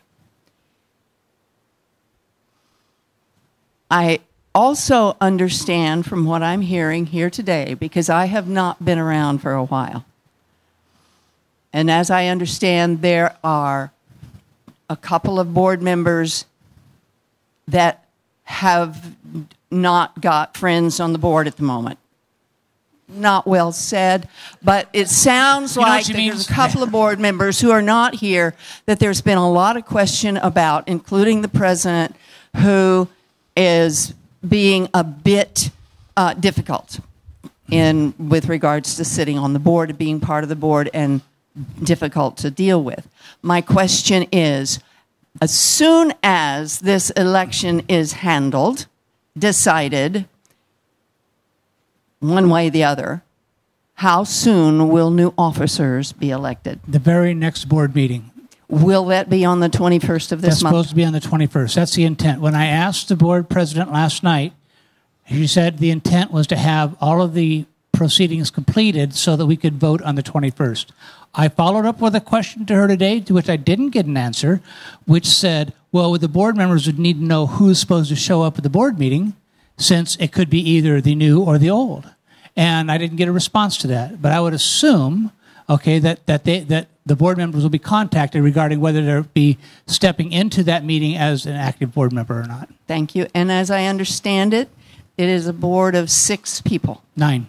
It is a board of 9 people. 6 for a quorum. 6 if required for a quorum. 5 is required for the election of officers, right? That's correct. Majority. A majority or a majority of the voting present. In other words, if only 8 show up, it's still got to be 5. Yes, that's accurate.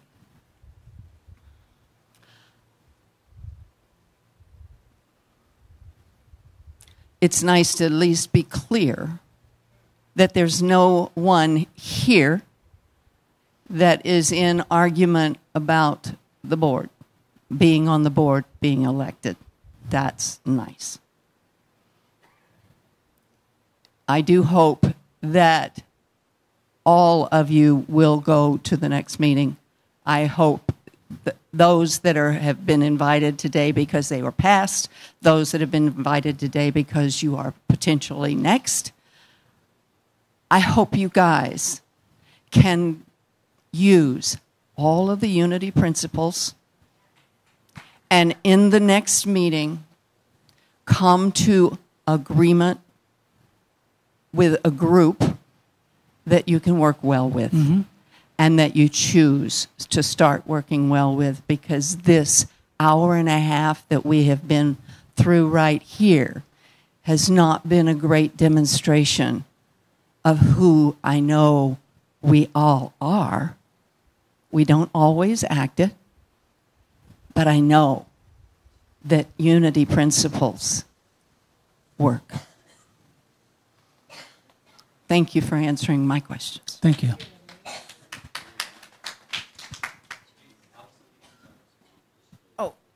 I did want us to do just one response, because we were talking about the only part of the, from what I know, the only part of the ballots, because the handoff is what they're talking about, from administrative staff to the election committee. So that's my job as the administrative staff. And I want to just put a vote of confidence in there. The elections procedures were written to where I could make up my own internal procedures. However, there was one little thing that I did do during this time. Whenever I took in a ballot, I always had somebody, 2 sets of eyes on me at all time. It is incorrect for you to say, or anyone to say, that those ballots were not kept in the safe. 24/7, unless we were documenting that they came in, those ballots were in the safe. I have every single procedure written out. So I want to let you know, vote of confidence, that at least 2 people had eyes, even though the procedure didn't say that. But I knew to the very core of my being that this would potentially be an issue of having possession of not electoral ballots, what are those called? Absentee ballots. And so we did our due diligence as administrative staff and key volunteers to ensure that every portion of these absentee ballots were always handled in the highest of integrity, with 2 sets of eyes on it at all times, secured at all times. And I have at least 10 different witnesses every time we handle those ballots. So, and we can call each individual. We have documentation of each individual that went with that turned in those ballots. You could call them one by one and ask them. They will tell you what they voted is exactly what we were going to have on whatchamacallit. So there should be no questions there. And I invite the elections committee to come and to just audit my processes, and they'll be impressed. Thank you. Jerry, can I have a point of clarification? So you said that you asked who was supposed to show up for the next board meeting. So does that mean that there is a chance that after this audit, the election we had last Sunday will be invalidated? It's like, who's going to win, Clinton or Trump? We don't know. I cannot speak for that. I can't. What I can speak to is I believe, and in the discussions I had with everyone, is that the election was so definitive in its outcome that I can't see how any of these audits could impact the outcome. Okay? But for me to tell you that absolutely there's no chance that would not be ingenuous. Okay, but I don't see how that could happen, though. Okay. So I have just one real quick rhetorical question, and no one's brought it up. How much, if it did get invalidated, how much is this going to cost this church? Not just in dollars of our diminishing revenue and funds that we have, but also in staff resources and membership resources, spirit sources. I would be far more concerned about the impact on the membership and the congregation than I would about anything else, because I really believe it's important for us to get past this and become a functioning board and be able to move us together as a ministry moving forward. I believe that's hugely important to us. I really do. So, and that's why, I'll be honest with you, I don't like the way things are going down, personal opinion, okay? But I believe that if we allow the process to work out and allow the results to be verified and move through, then we'll be able to move forward. I get really concerned about us saying, well, let's stop. Let's hold everything up. Let's get a committee together, and then let's figure out who's going to be on the committee so that we can take a look at it and figure out what's going on, so that come May or June, we elect officers. I don't find that appropriate. I'm concerned about us not moving forward. It's not pretty. It's not perfect. But, you know, let me tell you a real quick story. Last year, I spent 3 months in a trial. Not mine, fortunately, but I was a foreman on a jury, and the jury was a malpractice against an attorney. And the truth was, the attorney did not do what he was required by the letter of the law. But we found him not guilty because he was acting in the spirit of the law. And the judge told us afterwards, she said, you came up with the correct decision. It's not always about the letter of the law. It's about what the intent is, what the spirit is. And I think sometimes here we're caught up in that. We're caught up in the details. Now, our processes and procedures and policies are important, but you know what? They should be guidelines. And they should be something that gives us form and substance and allows us to move forward as a group and function. But you know what? If we get caught up in this analysis paralysis, look what happens. All right, and that goes back to what what was said earlier about let's just move on. We do need to address the issues, no question about that.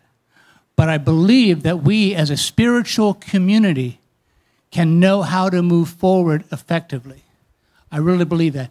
Maybe it's not pretty, but I believe we're able to do that. Hi, so I understand, it sounded important, what you...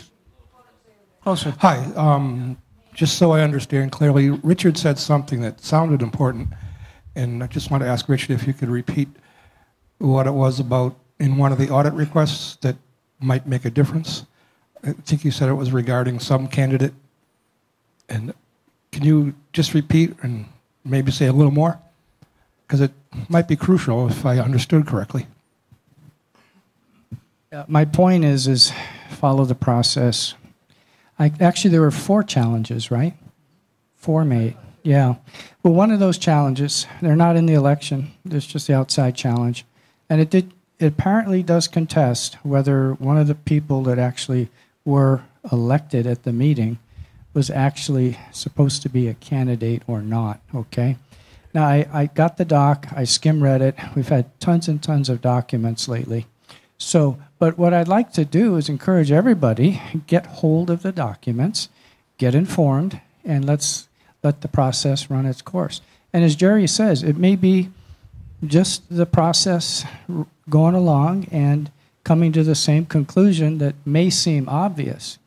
But we can't guarantee anything because nothing is totally obvious right now until everything is reviewed and looked at. And how long are we going to go here? I just had something really quickly. Oh, okay. Hi, my name is Jade. Hi, everyone watching. I've been really keeping as quiet as possible because what I have seen here happening in this community is, even in all of its not desirable feelings or emotions that have been coming up, what I have been seeing is a beautiful process. And I have been moved to be more quiet, which is different from any aspect of who my true being is, but rather to affirm what is happening and the growth that is taking place here in this community. So really quickly, one thing that I will share with the current and, you know, all of the board entity that has been a challenge for me as I watched the board as it stood prior to the elections process that happened at the annual meeting was the lack of accountability. I sat in that chair. It is not easy. I know that it is not easy. And yeah, when the poop hits the pooper, it's not fun. It is not fun. But I think one of the things that has allowed some desirable or undesirable energies to continue to be part of the process is this lack of accountability, of ownership. And so for that, you know, this is what our community does, is we get to come here, we get to show up authentically as who we are, but we have to own when we don't act in accordance with our highest self. And so right now, you know, I hear all of these calls for audits and stuff like that. I agree. It does need to take place, but it needs to take place swiftly. And it needs to be done. And we need to become clear. What I hear is that everyone has become clear about the outcome that they want. So whether this audit takes place or once we become definite with the infinite, it is our job as spirit-centered beings to move out of the way, because we don't know how. We can't control the how. When we try to control the how, we know what happens. And we've seen that. We've seen that happen time and time again with our leadership. And I don't mean to point you out, but it's true. I know when I try to control the how, what happens for me and my ability to lead. So let's, you know, I really want to encourage everyone the next couple of days to continue to hold your definitive thoughts about what you want to see happen in this community. It is our time to rise above and create the frequency that we want here on these very, very precious grounds. And so I thank you. I thank all of the people who have taken the necessary steps to make this happen, to hold the community's high watch to a higher frequency. I bless you all, and that's it. That's all I had to say. But thank you. Thank you.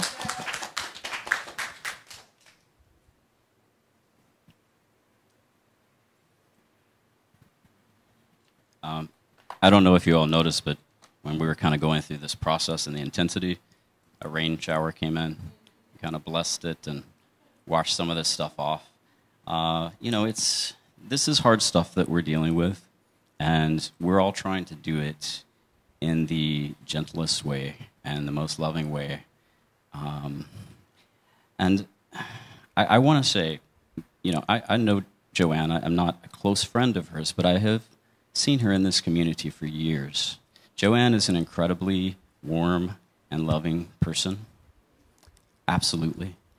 When she and Bev worked in the kitchen, it was the most joyous experience of them doing service. And the kitchen was a real ministry. It really was. They would take people under their wing and help them to become better people.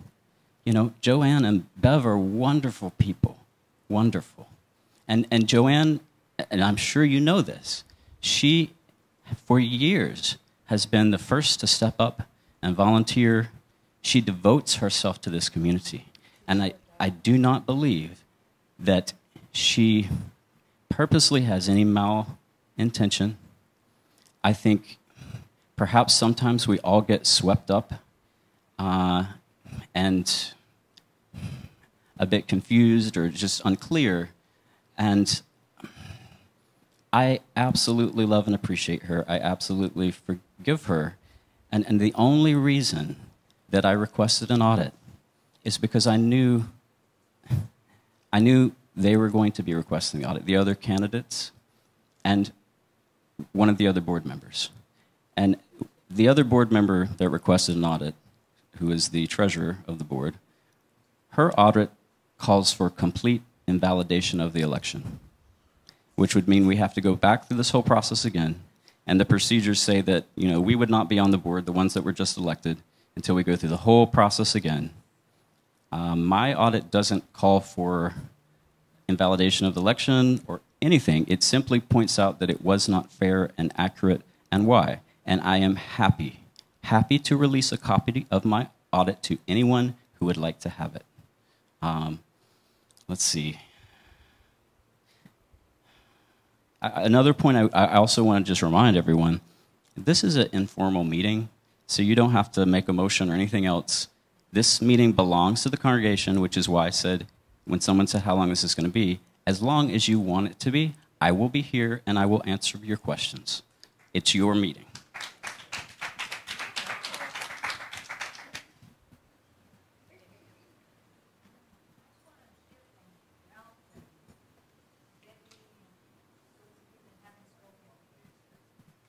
Ouch.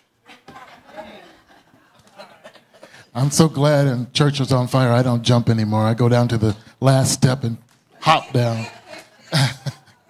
It's getting that time of the cycle. What I would have to offer is that your voices have been heard. You made an overwhelming decision here.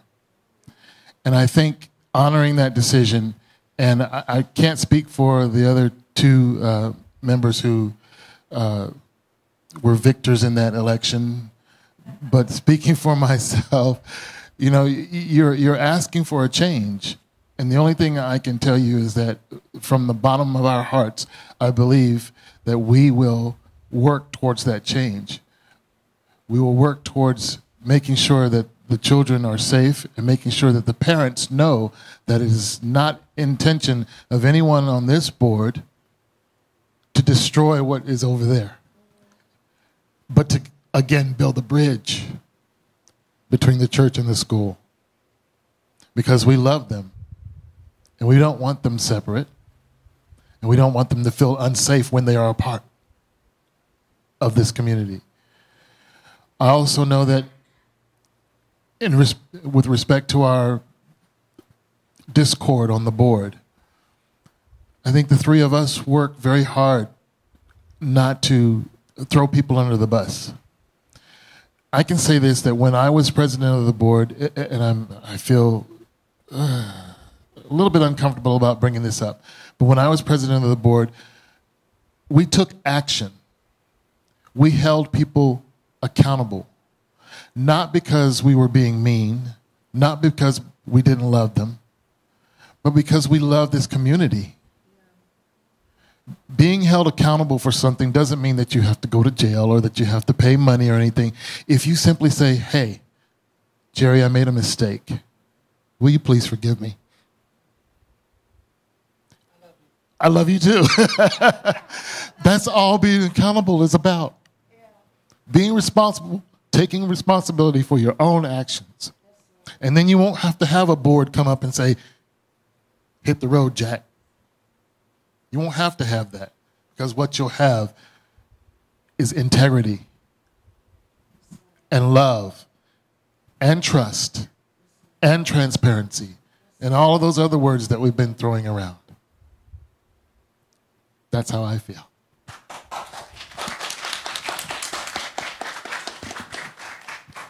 My name is Bonita, and I'm looking forward to moving on. Okay, I really am. We have some great members on the board that I am so excited about, because we're all going to be moving forward. So please trust the process. We are going to move forward, okay? And I just want to thank everyone. I want to thank you all. I speak to everyone. Give them a hug, too. But I just want to say that we're going to move forward. I want to move forward, okay? And we are going to move forward. I thank everyone for coming. It's 3:08, and we're all going to go home now, right? Oh, I'm sorry. Okay. Okay. When I was asked to serve on the board, it was a time where I had retired and I had the time. And back when I didn't have the time, I knew that there would come an opportunity for me to provide service to this community. And that is exactly why I'm here, is to do my service to the community. I have tried as best I can to listen as well, and continue to work, towards getting things done, and getting things done in such a way that like everybody has said, we can all move forward.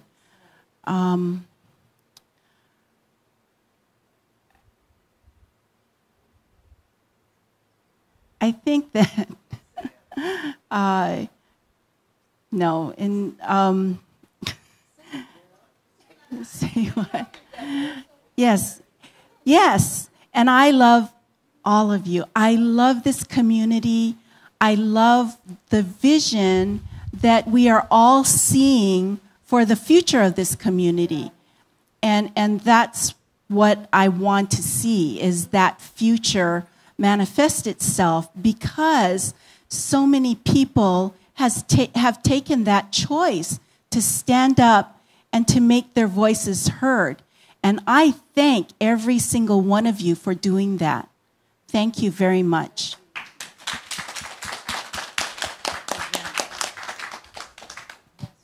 What was the question? Well, I've spoken a couple times. And I don't have anything new to add. I spent a lot of time yesterday thinking about this whole audit situation, and whether somebody did something right, whether somebody did something wrong. And then when I did the research in the election procedures and the bylaws, I could see that the audit wasn't going to make any difference. And so I'm at peace with that. I'm willing to just let it go. I don't care who does it, because I don't see any way that somebody can come up with a false result that they can prove. And so I'm waiting for the 21st, when we will have our next board election and we will elect new officers. And that's where my focus is right now, is who do we want as our officers for the next year. As far as the attrition from the church, particularly young people, I agree with Joanne Lewis that it's about the energy, and that as we clear our energy, which is happening, thank goodness, that people will come again. I'm on the committee with this, to work with the school, because I feel terrible about what has happened over the last couple of years, and I really want to try to heal that. I want the board and the school to work together in harmony. That's about all.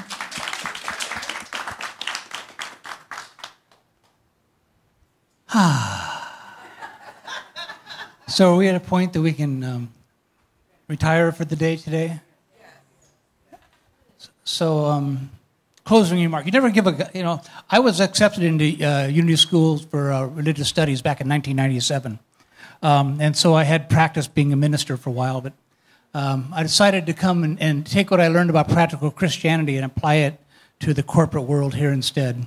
And I've been successful as a result. Practical Christianity actually works. So that said, one of the things I said was never give a minister a microphone and free rein, okay? But what I would like us to do, if we would please gather in circle.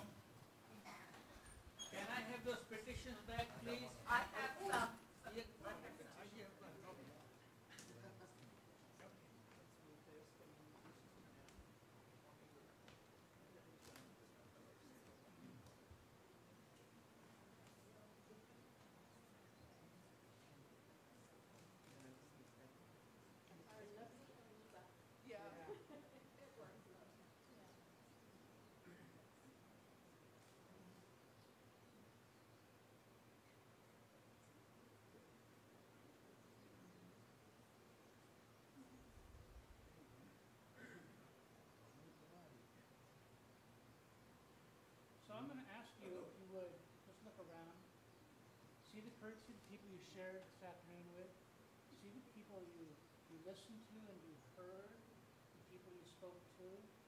See the people who love the same things you love, cry the same things you cry about, who want to see this ministry whole and growing. And know that we're going to do this. That's bottom line. We're going to